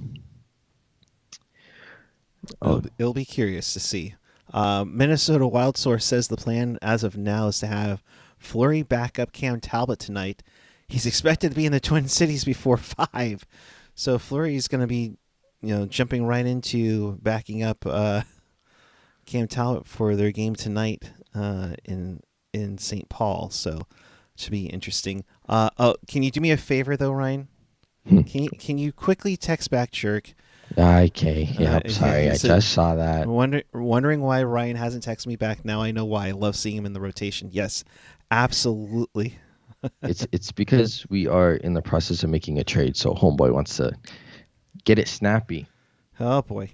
Apparently, according to Russo Hockey on Twitter, Wild owner Craig Leopold sent his plane to Chicago to pick up Fleury. So that's how he's going to try to get there before 5. So.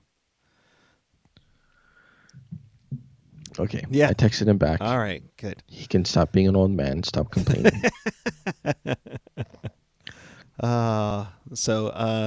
Calgary trades goaltender Michael McNeven to Ottawa for future considerations.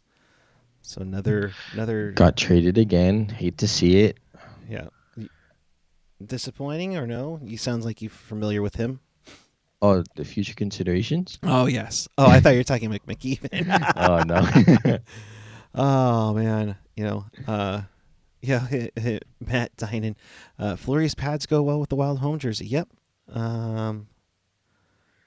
That's a team that has to go, at least to the finals. At least. So who are I know they were doing this on Trade Center earlier today. Who are your 5 teams that you think have the shot to win it all? Now that most of the dust has settled on this trade deadline. I'd say definitely your early. It's hard to say.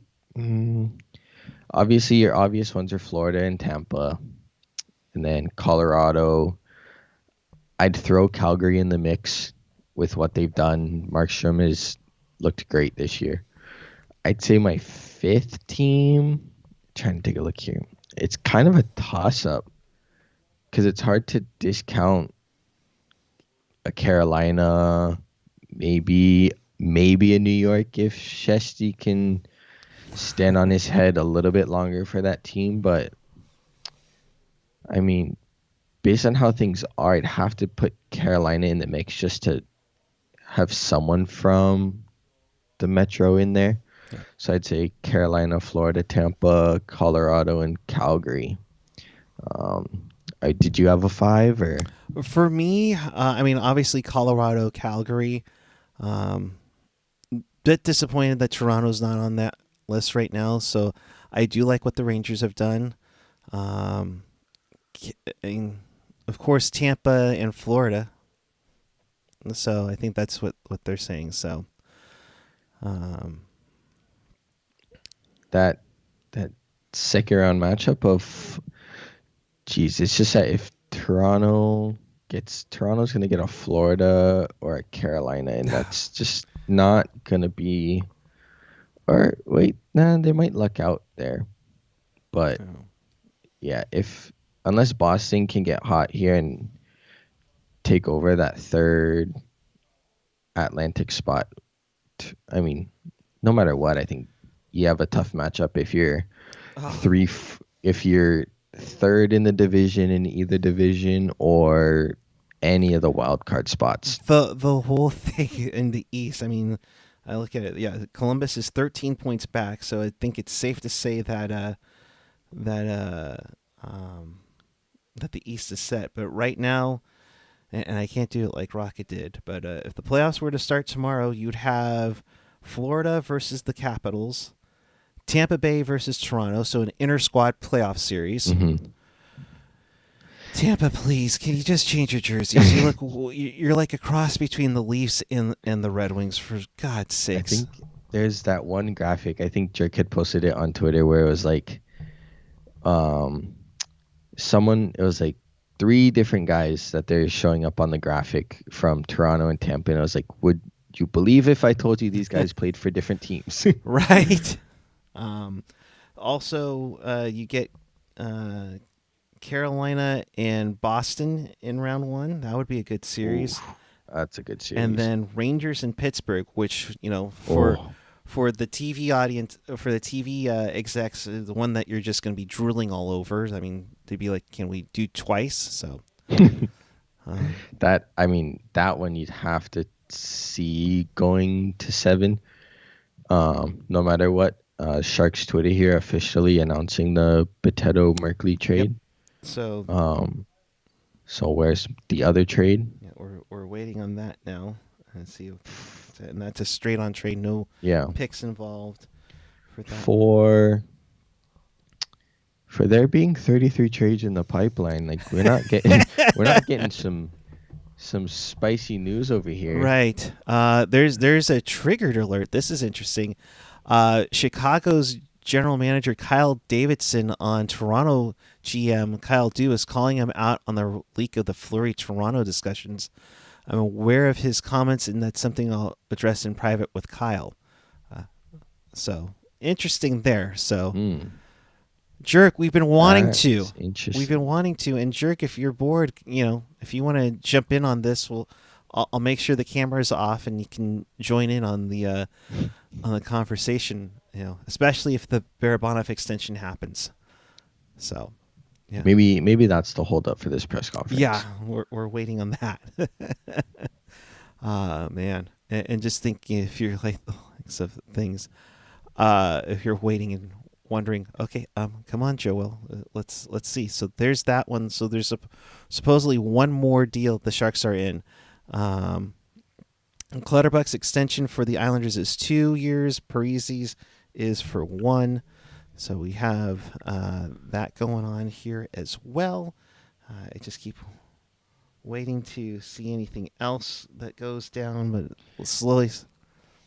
The Islanders will forever be giving old guys extensions.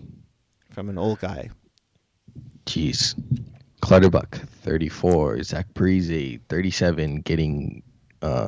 Zach Parise's one, I wouldn't hate if he can still play. The Cal Clutterbuck one is like, you gotta, what's the number on that?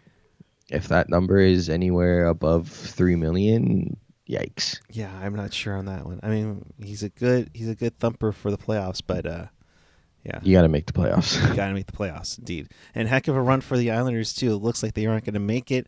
But back-to-back Final Four appearances for them. I mean, whether it was the Eastern Conference Final or the Stanley Cup semifinal or whatever you want to call it. So, yeah. I mean, I think definitely this year, what was it, 13 games on the road to start? Yeah, something ridiculous. That's got to do something to you. So, I mean, based on who they have, it's hard to discount them next year, but geez, this team is in dire need of a Devon Taves, who they traded away. Yeah, to Colorado, right? Yep. So that's a tough one. So we talked about our Stanley Cup picks, like waiting for this one final Sharks deal. It sounds like Joe Will is starting to talk. So from Curtis Pashelka on Anthony Bitetto. Anthony is a physical veteran defenseman who gives us additional depth on our blue line. Not sure if Bitetto will be going to Alberta. Presumably, Radim Shimmick will take Middleton's spot in the line of tomorrow against Calgary. Jeez. Hold your horses, everybody. Oh, this could get interesting. Here, we'll put it up here. We'll reiterate it again. A physical veteran defenseman. Oh, that probably got Bob Bugner all excited. That gives us additional depth on our blue line. Presumably, Shimmick will take Middleton's spot with Erik Karlsson tomorrow. So maybe he won't be. Maybe he'll be the early call up instead of Hataka. Oh boy. Oh boy. So I'm gonna put it out there. We will see Boteto in a Sharks jersey this year. Oh, I don't think I don't think that's a stretch at all, my friend. Schmidt goes down. Who do you want to replace? Anyone? Hataka? No. Nope. Boteto. Jeez. Right? And that's the problem. You know, it's just, oh God, is we're acquiring guys for grit. Yeah. And it's almost like you're acquiring these guys to make a run. Yeah. Like this is, I mean, depth trade, stick him in the AHL, great, love it. But if you're looking at him, I mean, it's just how the quote is worded. Physical veteran defenseman who gives us additional depth on our blue line. Gee, I wonder what they're thinking. No, keep him in the AHL. Oh, man. So we'll see what happens on that one. We have that. We'll since we're at the top of the hour, we'll just review all the picks, and I'll let you have your say on all of them here. Yep. So the Sharks began the day by trading Jake Middleton to Minnesota in exchange for goaltender Kaapo Kahkonen, and they get their 5th-round pick back in this year's draft that they sent to Minnesota as a part of the Devin Dubnyk trade. Your thoughts on getting that back and a farewell for Middleton and that beautiful stash? Yeah, I mean, great breakout year for him. Finally came into his own. Everyone thought maybe last year was the year he was going to finally break into the NHL, got some time, and then this year sort of came out of left field here. And I mean, great on the Sharks making the move, cashing in on a guy, getting a goalie prospect that they desperately needed. Mm-hmm. I mean, now Middleton has a chance to go and make it far in the playoffs, hopefully make it to a cup final. But I think a good deal for both sides, especially since Minnesota does have goalies in the pipeline. I'm trying to think of the goalie that they have in the pipeline. I'm drawing a blank. It is... I can't find it, but great deal. I mean, sort of thought the Sharks weren't gonna move him as time went on, but they did some smart business today. They need any draft pick and any prospect with potential at this point. Yep. They also got that when they traded Andrew Cogliano to the Colorado Avalanche for a 2024 5th-round pick. I mean, another great deal. Sharks have always been good on getting their UFA guys to a place that, or guys are moving to a place that can give them a chance to win. I mean, prime example, Barclay Goodrow. And then, so now you have Jake Middleton, who has a chance to go and make it far in the playoffs. Andrew Cogliano, also on a team who is a Stanley Cup contender, who everyone expects to be there. Definitely will add some assurances in their bottom six. Gives them a true winger. Because I did watch the press conference. The Chicago's press conference after they played the Sharks, and I did not see this, but their third line is made up of guys who are mostly centers. So Cogliano gives them a guy on the wing. With the Sharks, pop into a third line role, but gives them some stability too on their PK. So great move for both sides. Sharks get a pick that can be whatever they want it to be. Yeah. Knowing Doug, if Doug is good to go by the deadline, that 5th and another 5th will turn into a 3rd, so can't wait to see that. Yeah, it's going to be interesting to see. And as we talk about the Boteto trade, which became official just a few minutes ago, PJ48 saying, I think Boteto might be more of a signing for the Barracuda than SJ Depth. We hope so, but That we're hoping. but as we saw with the Stalock move, it was briefly and oh crap, we need somebody that can play goaltender. Yep. And poor guy. I mean, like Jerk is saying before that, he thought Cogliano was going to go for a 6. Sharks came out to get a 5th for him. I was in the same boat. I said, if anyone comes calling for him, you take it, whatever that is. That is we don't have a price, offer us what you want sort of player. Yeah. So, hey, if Colorado wanted to pay a 5th, I'm not pressed or mad that we took that. Right. So we're still waiting on the how many deals and all the all the insiders have been fairly Very quiet lately. quiet. Which is quite interesting. So we shall see how this goes. Makes me wonder if everything is coming all at once or nothing at all. Yeah, either way, so we'll see. We'll see how that goes. Yeah, the Sharks now have a big goalie depth issue. Indeed. PJ asking, what would you guys have expected for Reimer? Someone on Twitter said a 4th, but that seems dramatically undervalued. If they got a 4th round pick offered to them, I don't think they would take it. I think they were. I think they were shooting for the Stars, or not Dallas, mind you, but I think they were going for a big one, a big move down the road here. So I would think at least a 2nd or maybe a 1st, because he does have one more year after this one. Yeah, exactly. Definitely agree with what you're saying. They got to obviously at this point over ask. He's playing better than anyone ever thought he would play this year. Took over the starting role, which no one thought would happen. So not surprised if the ask was, like you said, a 1st or a 2nd, especially since he does have that other year, and it's not at a bad number either. So that sort of goes in the mix of what the price could be. Indeed. I should say, did you have a trade today that surprised you or anything that sort of caught your eye today? Not necessarily.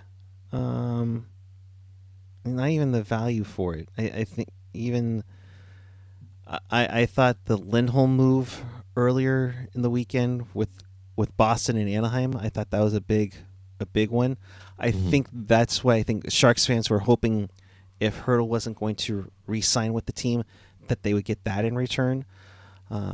Jerk mentioning, if you haven't already, give a shout out to Kevin Lacey for breaking the Kahkonen trade. Absolutely, Kevin, way to go. And in fact, Kevin, this is for you. We have a trade to announce. Thank you, Kevin. Appreciate that. We keep waiting for anything, but so certified insider Kevin Lacey.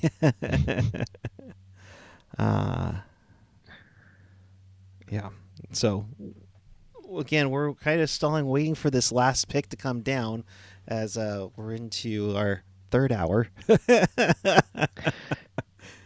I mean, geez, for them saying 33, I mean, just going back to that number, they're saying 33 in the pipe. And it's been 14 minutes and we have 2 trades, and one is for future considerations, and then the other one was 2 for future consideration. Sorry. And then nothing. So we shall see. Yeah, this might get down to just little moves here and there. PJ, a $5 super chat donation. Nice. Thank you very much. Thank you. All joking aside, as we should emphasize this, Barabanov for Corey Perry confirmed. Time for a run. Oh, geez. Oh, boy. Yeah, I don't know. Matt Dynan wanting to know who replaces Colorado Cogliano on the wing. You know, that's going to be an interesting one. You're definitely going to probably see VL in the lineup now the rest of the way. Same with Gadjevich. Reedy's been down the middle, so we'll see. Yeah, because you got to think if you keep your top line of Dahlin, Couture, Meyer, and then you have Barabanov, Hurdle, and someone, say Balsers on that line. Yeah. I mean, it leaves it to, is Noah Gregor going to fill that spot? Is it going to be, Will it be like John Leonard? But you also have a guy like Ryan Dzingel that's currently playing for the Barracuda. It could be something like that as well. So, I mean, they have options to put guys there in that third line left wing spot. It's just a matter of who, but then also I think the big thing at this stage is who's going to be on the other side or vice versa.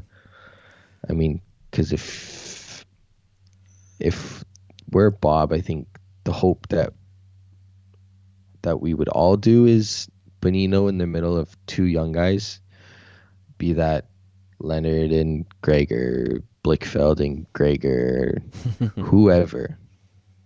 But we shall see. But yeah, you could definitely see Leonard coming back. Ramirez, 83-20. Is LeBanc still tried to come back this season? As far as I know, yes. We'll see what it means, but I mean that's probably where LeBanc would slide in, is probably on the third line. I like Jaden Helgewatz. I wish Scrabble would be able to jump back in.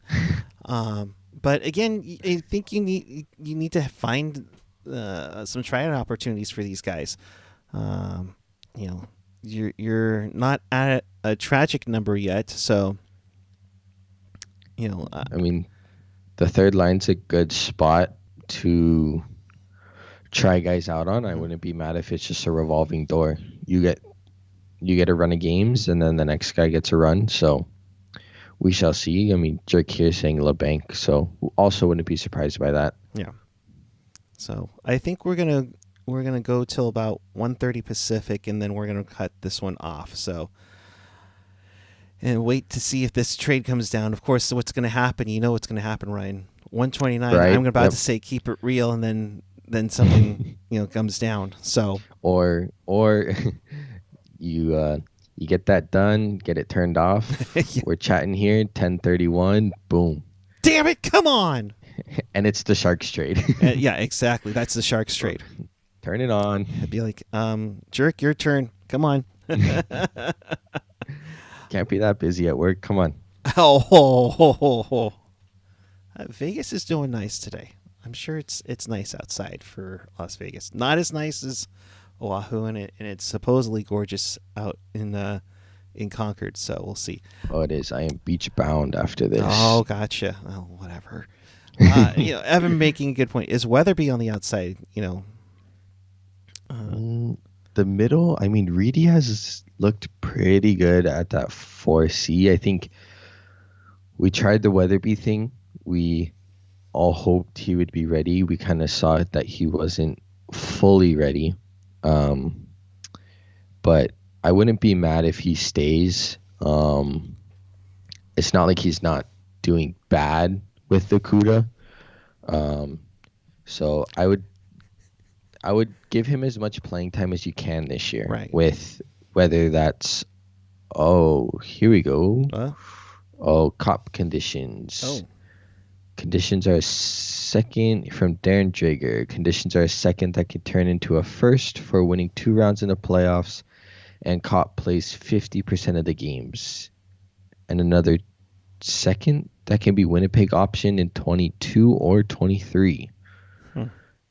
So, interesting. Finally, some news. Finally.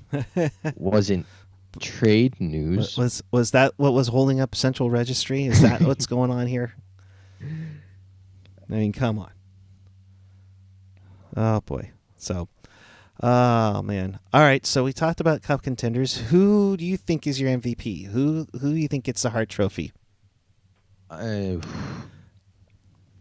I'd be hard pressed to not say Matthews. I mean, just look at the year he's having. Right. But I mean, if I had to give you a top three, it's definitely Matthews, Huberdeau, and Shesterkin. Those are your three? Okay. Yep. What is yours? Matthews is up there. To me, like your three, I think McDavid and Draisaitl cancel each other out. Yep. I do like Shesterkin. Or Shesterkin. Is that how I say it? Shesterkin? Okay, my bad. I almost want to give some love to Jacob Markstrom in Calgary. Yeah. I think he's done a fantastic job. I think 9 shutouts on the season, so it's crazy. I mean, to go with that, definitely Shesterkin, Markstrom, and I'd say, I mean, I'd throw Swayman in there. That's probably not the popular vote for a third Vezina guy, but I'd say top 2 definitely is Shesty and, like you said, Markstrom. Yeah. Not a great. It didn't look like a great signing at first by Carolina, based on the last year that he had, but geez, good on them. Gotcha. Thank you, Jerick, for that. So we have another one here. Let's see here.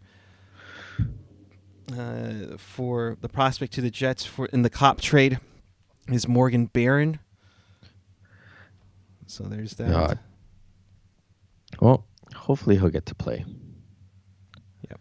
That's someone who, as you know, me, Jerick, and Kevin are in a sim hockey league. He's a guy who I drafted, moved up in the 3rd round to draft in our draft. UFA signed out of college. Brother of Justin Barron. So Justin Barron and Morgan Barron both moved on the same day. Is that a first? Mm-hmm. 2 brothers being moved on trade deadline day. That's got to be a first. Both moving to Canada. Not too bad. That was another trade where I wondered why they gave up so much. Indeed. Colorado for that sort of player, a second and first round draft value prospect is a lot to give up. But I mean, also good on Montreal. Like, Jesus, right. That's a defenseman that you want to have coming in your pipeline. Indeed. So let's see. Dana asking, why would people go around and saying goalies shouldn't win it? Like Chester, even if he's in your top pick, I don't know why people insist goalies don't win it. Price won it. Yeah. I think people just like the flashy numbers with that forwards bring. I mean, it's especially to the outside public, it's easier for the masses to understand goals, assists, and the name value over save percentage, goals against, that sort of thing. Yeah. Also, I mean, you hate to say it, but like, wow, a goalie won MVP. It's like hell of a season he's having, but right. Like I said, it's not something that is going to be great to market, but he's deserving of it definitely. So it'll be interesting to see how the voting goes. But I mean, I think your top 2 is Matthews and Shesterkin, and then I feel like that's where everyone's throw-in sort of is different. I mean, because if you give a top 3, I mean, granted their voting is top 5, but it's hard to not have those guys. Yeah, it's tough because I mean Shesterkin's had a phenomenal year. Markstrom's had a phenomenal year. I wonder if it's part of because there's the Vezina talk, that kind of cancels it out, and that's the tough part too. And I know Jerks mentioned, Jeremy Swayman for the Calder. Yep. I mean, how do you how do you even go compare some of the netminders here? Yeah, that's also true. It's easy to look at forward to defenseman, but it's hard to compare forward and defenseman to goalie. Right. But another tough race I should ask you is, who do you have winning the Calder? As Jerk mentioned, the Calder. Oh man, are you a Michael Bunting I like sort of guy, or? I like Bunting. I like Swayman. Why can't I think of the defenseman from Detroit? Sider. I really like Sider. Yep. You can even give some love for Lucas Raymond. Trevor Zegras. Yeah, Trevor Zegras has made such an impact with the Ducks. You wonder if the Zegras or the Michigan Pass or whatever you want to call it kind of gives him a little bit of a boost, a little bit there. Mm-hmm. So, yeah, I it's gonna be, I don't want to say a bad look, but I mean, via the rules, he's technically eligible for the Calder, but I mean, Lucas Raymond just drafted, having a stellar season. Trevor Zegras just drafted, had a stellar season. Moritz Seider, a defenseman, who was, at the time of the draft when Detroit picked him, everyone was looking around like, whoa, like, what are you doing here, guys? Like, this guy shouldn't be drafted at, I think they picked him at 6. It was high, but now look at it. So it's that I think the Hart and the Calder are definitely two races this year that it's sort of like, who do you got? It'll be good to see close races this year. Yeah, it's going to be nice and take solace in the fact that, if you didn't win, don't take it too personal. So yeah. So we're at 127 right now. Still haven't heard anything about any updates on the media call or for that third trade. So we're kind of getting to the thick of it here right now, and I'm looking to see. It looks like the Joe Will media conference will be via Zoom at 1:30. So they'll be chatting with that in just a little bit of time. And it sounds like that would be it after that for the Sharks on this day. So, yep.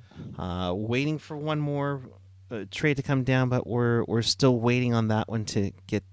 Yeah, looking to be a post for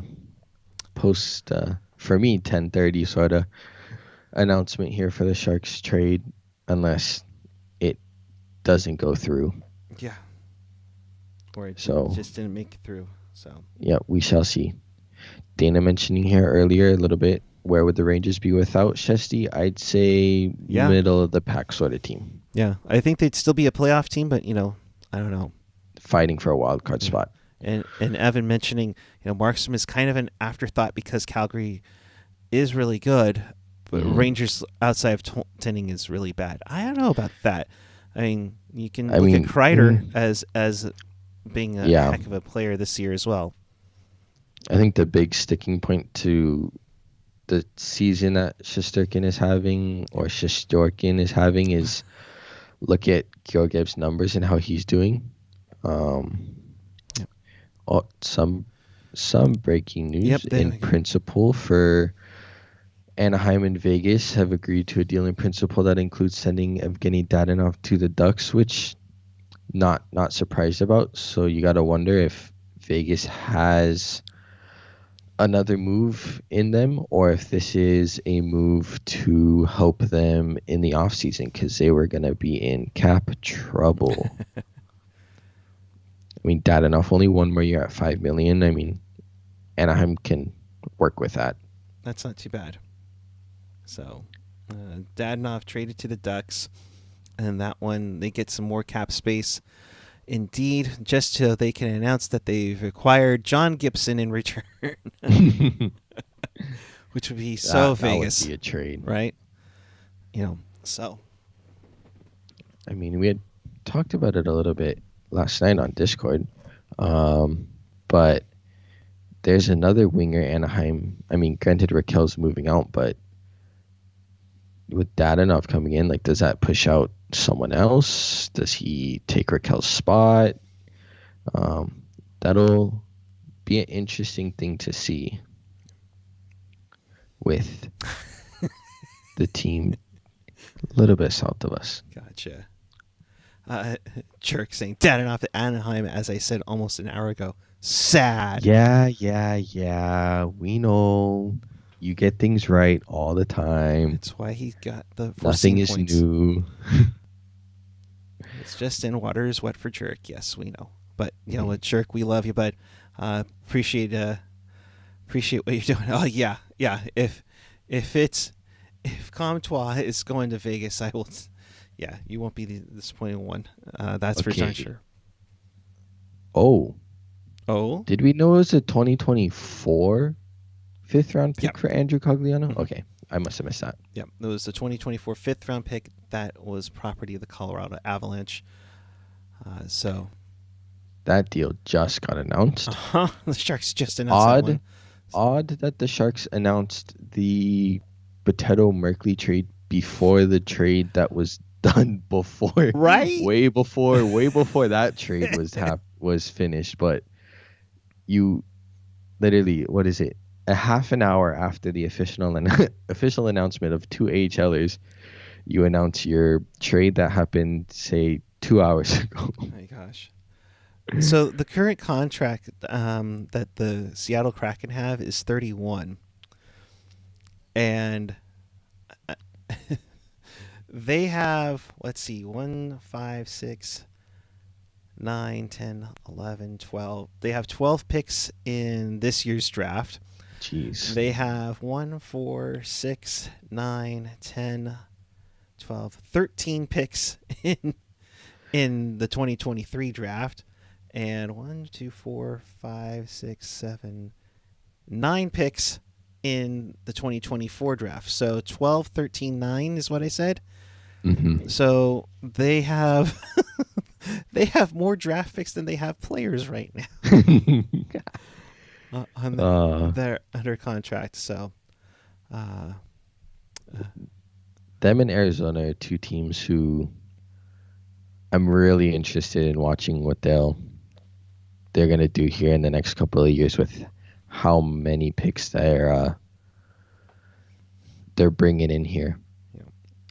Starting to get some of the comments coming out of the Joe Will press conference call. Andrew was an important player, or was an important leader, and a respected veteran in our dressing room this season. Our players will be better pros for having had Andrew as a teammate, and it goes to show you that how big of a key guy he was, not just on the ice but also off. Definitely voiced his thoughts in the media as well. You think maybe if he was a long-standing player, he might have been, having a letter on his sweater, because I think he has dealt with youngsters throughout his career, whether it was in Dallas or Anaheim and everything. So, great veteran guy to bring in. Kind of felt like maybe this year, I mean, with the whole Kane thing going on, probably helped steady that locker room, right? As an outside voice. So good on him. Yep. Good on the Sharks. He had a good time with the Sharks, and now we can see if him and Colorado can go and finally win the cup that everyone expects them to win. All right, what's your cup final looking like?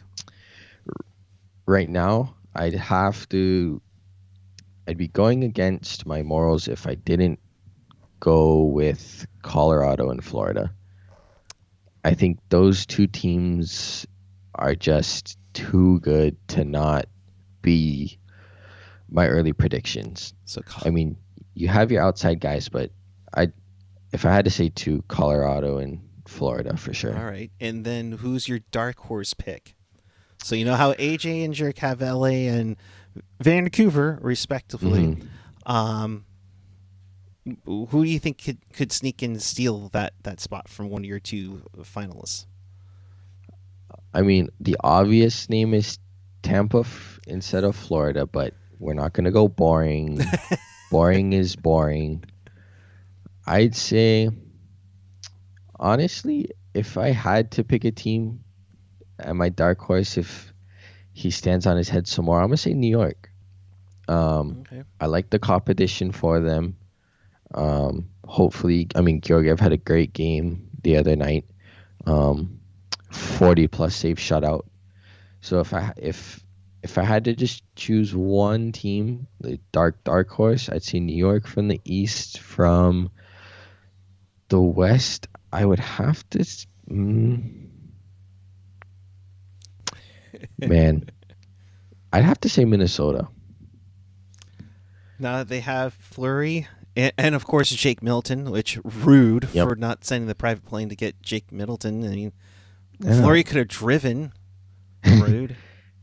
Close enough. I mean, just there's got to be one airline cheap enough. Like throw the dollars to the other guy. Right. And the Sharks can't like drop him off or anything because they got to go to Calgary. Exactly. So there's that. The call is on. That was actually from the press release from that info about Cogs from Joe Will. Hopefully I did that for you, good jerk.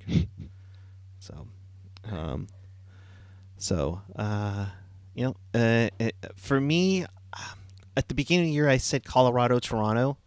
Mm-hmm. Depending, I would say probably Toronto's, I'd say dark horse, like predictive dark horse, like a shot out of the cannon. Random one, I would say Carolina in the East. But for me, I would say I'm with you. I think Colorado, Florida, is the way I see it, barring anything dramatic here. Mm-hmm. Dark horse, man. St. Louis didn't do a lot today unless they did something drastically. But I don't think you count out St. Louis. I think you go Calgary, and Calgary, Carolina might be dark horse. Mm-hmm. Definitely. Yeah, I was looking at Calgary as a dark horse out of the West. Yeah. Especially with the additions they've made this season, the seasons that everyone on that team is having. So I mean, two great picks. I'd say. Do you think Vegas makes it? Oh, or do you think Vancouver makes a run here, or say Dallas beats them out? See, I think it'd be Dallas that would, if anybody's going to take over Vegas, I think it'd be Dallas. And I honestly think Vegas, I would love for them to not make it, but I have a feeling they'll get a lucky break, if you know what I mean. I don't know. Dallas did add at this deadline, and unless Vegas gets healthy fast. Oh, come on! You'll find out with like a week to go in the season. I think don't the Sharks play them like in April? Max Pacioretty's just 2 weeks away. Mark Stone's back is just doing just fine. What? Robin Leonard's almost healthy? Shocking. Oh man, like what great timing, right? So, some of the comments coming from the call now. Everyone here thinks the world of Middleton. We went into the deadline not shopping him, but quite a few teams kept calling. The COVID call-ups showed our depth at D, but proved our lack of depth at goalie. That really drove our decision. Interesting. I mean, did we see more than just 3 goalies this year? No. Did we see them try a Melnichuk? No. So a weird thing to say if you didn't try out all the goalies you had available to you. and now you have now you have too much depth now, as Denver Doyle says. Of course, yeah. I mean, I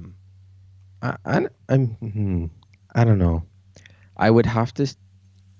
You got to think maybe Reimer or Hill are out maybe in the off season. if I had a hot take, one of those guys might be gone. Yeah. Because if Kahkonen can play in the NHL, I think you play him in the NHL. Unless you pair him in the AHL with Melnichuk, because, I mean, Zachary Iman is not going to be the guy for you. Yeah. So unless, I mean, with all your young forwards coming in, if you really want to stack your AHL team, I'd say maybe. But then Shevchenko has shown flashes. So it's like, do you keep 3 guys in the AHL? Or what do you do? Yeah. I don't know. You have Reimer, Hill, and now Kahkonen up with the big club. You have Shevchenko, Stalock, Emond, Melnichuk. With that, depth with the Cuda, I would have to think somebody's going to be going down maybe to Orlando in the ECHL. Yep. You have to wonder what's going to go on there. So, or if maybe a team needs a cheap backup, they look at the Sharks, look at the season Reimer had, and they said, "Hey, why not?" Yeah. Hill has a chronic thing that we don't want to rush. It does us no good to push him into playing. Without being in a playoff push, we want him to heal right. It's days to weeks away. Okay, so yeah, get reacquainted. That's some news here. So Hill has a chronic thing that we don't want to rush. That's news there. I think that's been bugging him all season. If we're going to take a guess, it does us no good to push him to playing. Well, guess what? You kind of push, James Reimer to play 13 in a row because your coach was too afraid to put a rookie in, and without being in a playoff push. Finally, someone said it. Someone said the Sharks aren't making a playoff push. So maybe Bob will finally acknowledge that and start to play the young guys. I mean, that right there is a big statement. And I hate to break things down, but without being in a playoff push, you come to reality that you are, on the outside looking in. Are these the... Oh, that's not the correct standings, but I mean they're currently, 12 points out, quarter of the season left. You got a goaltender, and Joe Will says, or sorry, Jerk, since you're here, Joe Will. I don't anticipate going into next season with all 3 goalies. Things will be fluid in the summer. That's telling. So we shall see. This will be an interesting. I think it'll be more interesting than it was last year. Yeah, the off season's about to be very interesting. And speaking of which, Joe Will continues. I've been in contact with Barabanov's agent. We have until July to sign him. We're continuing the process with him, and there's no hurry on our part. Good sign, but it's like, why not just get it done already? Yeah. To what Jerk said before, we're close to being close. So, yeah. And Jerk, or I'm starting to wonder the same thing, too. I'm starting to wonder if the 33 trades in the queue were trades that the insiders already broke but weren't official. Yeah. Pashelka said that there was one more minor deal to happen that might have been the Potato-Nick Merkley deal. So that could be it for this day because it's slowed down quite considerably. Yeah.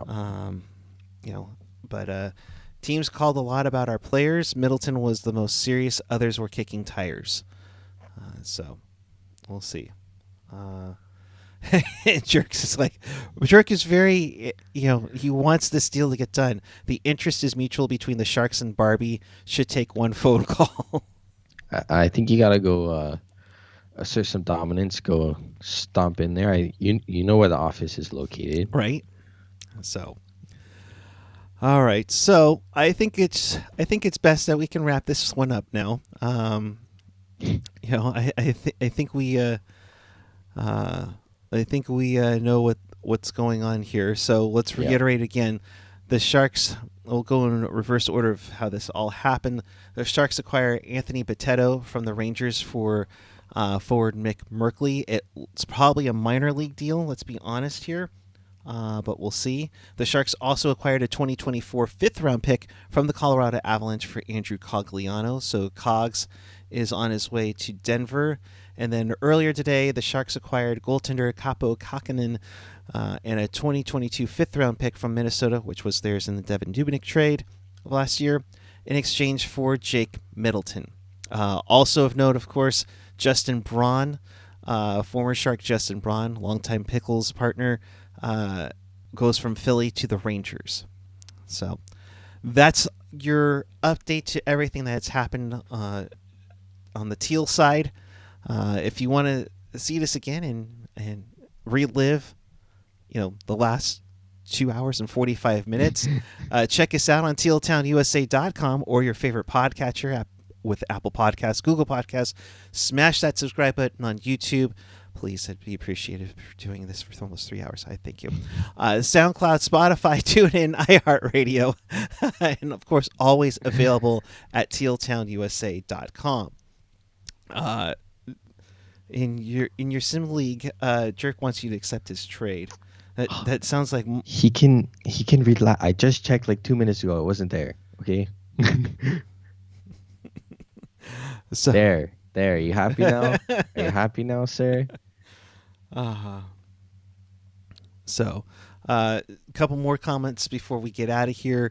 I talked to 3 or 4 teams about helping other teams make their trades. So the broker, I agreed to a few retention deals, but their deals blew up. One of my favorite things is always to hear trades that didn't go through. Right. So you have to think those 3 or 4 trades were for someone big or right, someone on a contract to a contender that needed that double retention. The Sharks are also saying, Joe Will saying, we have a minor player trade that hasn't been announced yet. So there is one more going on. My God, come on. Central Registry, let's go. They're just keeping you in. They're just keeping you in. Just like, we're just gonna dangle it. We're just gonna dangle it. Maybe we do, maybe we don't. I'm like, come on. So we have one more trade to announce. We'll see. Can't he just announce it on the press conference? Right. I'm sure there's some legal ramifications, of course, tampering and such. So I get it, but that's boring. But, this has been one of those days. The Sharks get, 2 fifth-round picks. They get a goaltender, which, could be temporary, could be more. It remains to be seen. Does James Reimer get moved next year? Does Aiden Hill, with his freshness, with his injury, does he get moved? We'll see how that goes. Indeed. So... and then Cogs, good luck getting the cup. Be cool to see you get one done. I'm trying to remember if he has one. Jerk, this one. Come on, Cogs has a cup or not? We'll wait. Okay, maybe not. But so, all right. So with that, I think we're gonna get out of here. I mean, you've been here long enough. Matthew Phipps, come on.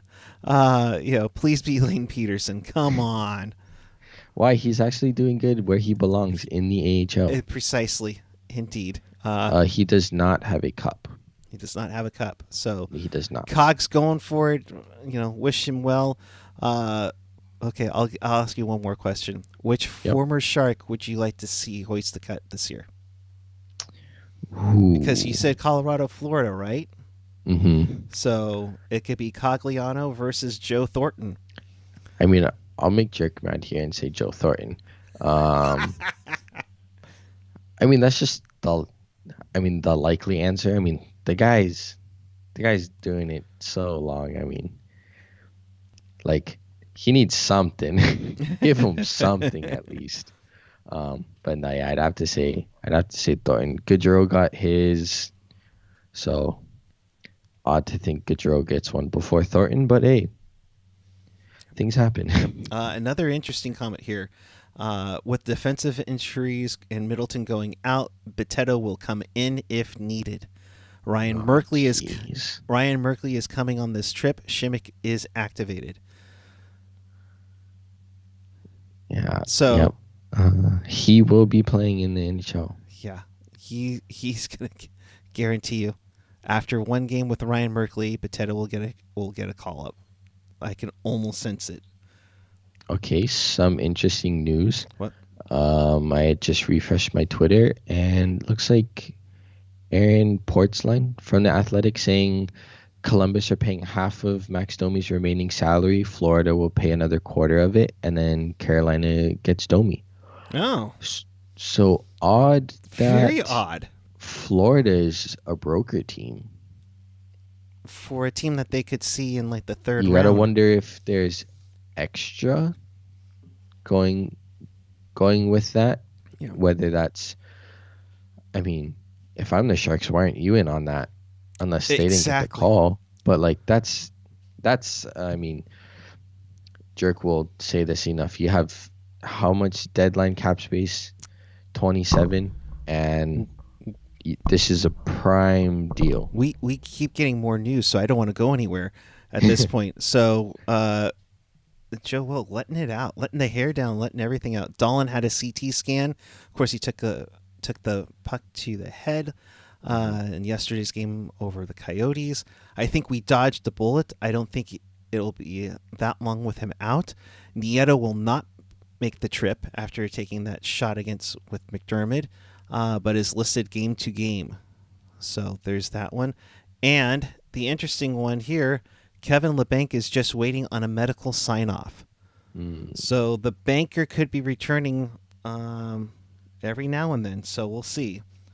I would look to maybe Saturday. I don't see him making the trip. Sharks back at home on Saturday. Yeah. So it's just a 2-game road trip, Calgary and Edmonton. Mario is walking around. Jeez, we just keep getting more. Mario is walking around looking like he could be on the dance floor right now. I saw him last week at the morning skate prior to Sharks and Panthers, and he was having a good time. Just walking around, having a good time, getting the guys antsy and fun. In fact, I think he was having a chuckle with Noah Gregor, and of course, Mario had foreseen points for calling that Gregor was going to score that night. I mean, good to hear that he's getting healthy. I mean, another horrible injury, but glad to see. I mean, he's normally a guy of high spirits, so glad to see he's still in that high spirits around the group, keeping the guys going, laughing, loose. So it'll be nice to see him next season. Keep him away from this season, please. Oh, come on. You know he's going to play the last game of the year in Seattle. Come on. It's a given. Right. All right, Joe. Well, come on. Let's keep it going. Come on. Let's keep it going. There we go. All right. There's one more. Nabby is excited to have Kaapo in the fold, interested in working with him. We're trying to get him into Alberta tonight. Very interesting. So they might get Kahkonen, and he probably won't play Tuesday. We'll see. Who knows? But trying to get him into the game or be part of the team on Tuesday for. I was gonna say, I wonder where Minnesota is at right now. They're in St. Paul, because that's when Fleury was supposed to just drive up, but so we'll see. Or if they're home like now, or if they're on the road. They're at home. They have a game tonight, and that's why the Wild owner took his jet down to Chicago. Geez. They have been on home. 1, 2, 3, 6, 9. What a homestand. Yeah. Jeez. Right? 9 games. Interesting. So that was it for the call. We're still waiting on the minor player for player announcement, so that's going to be happening, but should be announced 2:30 or sooner. So check Teal Town USA's Twitter for that. I think that's it for us. So, Ryan Needle, thank you very much, my friend. Yeah, thanks for having me again. Your final thoughts on where the people can find you? Sharks did some good business here. Maybe would have wanted something a little spicier, but it's okay. We'll save that for the off season. Can find me on Twitter at hockey from 808. Just throwing my opinions about complaining about the Sharks, playing with my emotions. But if you want to join in, that's where you can find me. Yes, I'm at PuckGuy14 on the Twitter, the Instagram. Teal Town After Dark will follow Sharks and Flames on Tuesday night. Oh, that game is, I believe, a 6 p.m. start. And more news as this is finishing up. Both Nieto and Dahlin are more game-to-game than long-term injuries. They said they dodged a bullet on anything serious with Dahlin, who took a puck to the face. And that was in yesterday's victory over the Desert Dogs. So, and Shimmick also healthy, so that will be the fill-in for Middleton for now. So Shimmick will be in the lineup with Erik Karlsson in the middle pair or the top pair. So that's it for us. Sharks make some moves. Probably had some more moves in the call, but no dice whatsoever. So that'll do it for here. Teal Town After Dark follows us on Tuesday night. You can also check out the replay at the Pucknologist last night following the Sharks win over the Desert Dogs. So for all of us here, for AJ, Hockey Jerk, Ryan, thank you very much. Ian, who joined us earlier, appreciate all of you and the entire staff. Thank you for joining us. Until next time, until tomorrow night, actually. Keep it real, keep it teal, keep it real teal. Have a great day, everyone. Enjoy the rest of your day. Have a good one.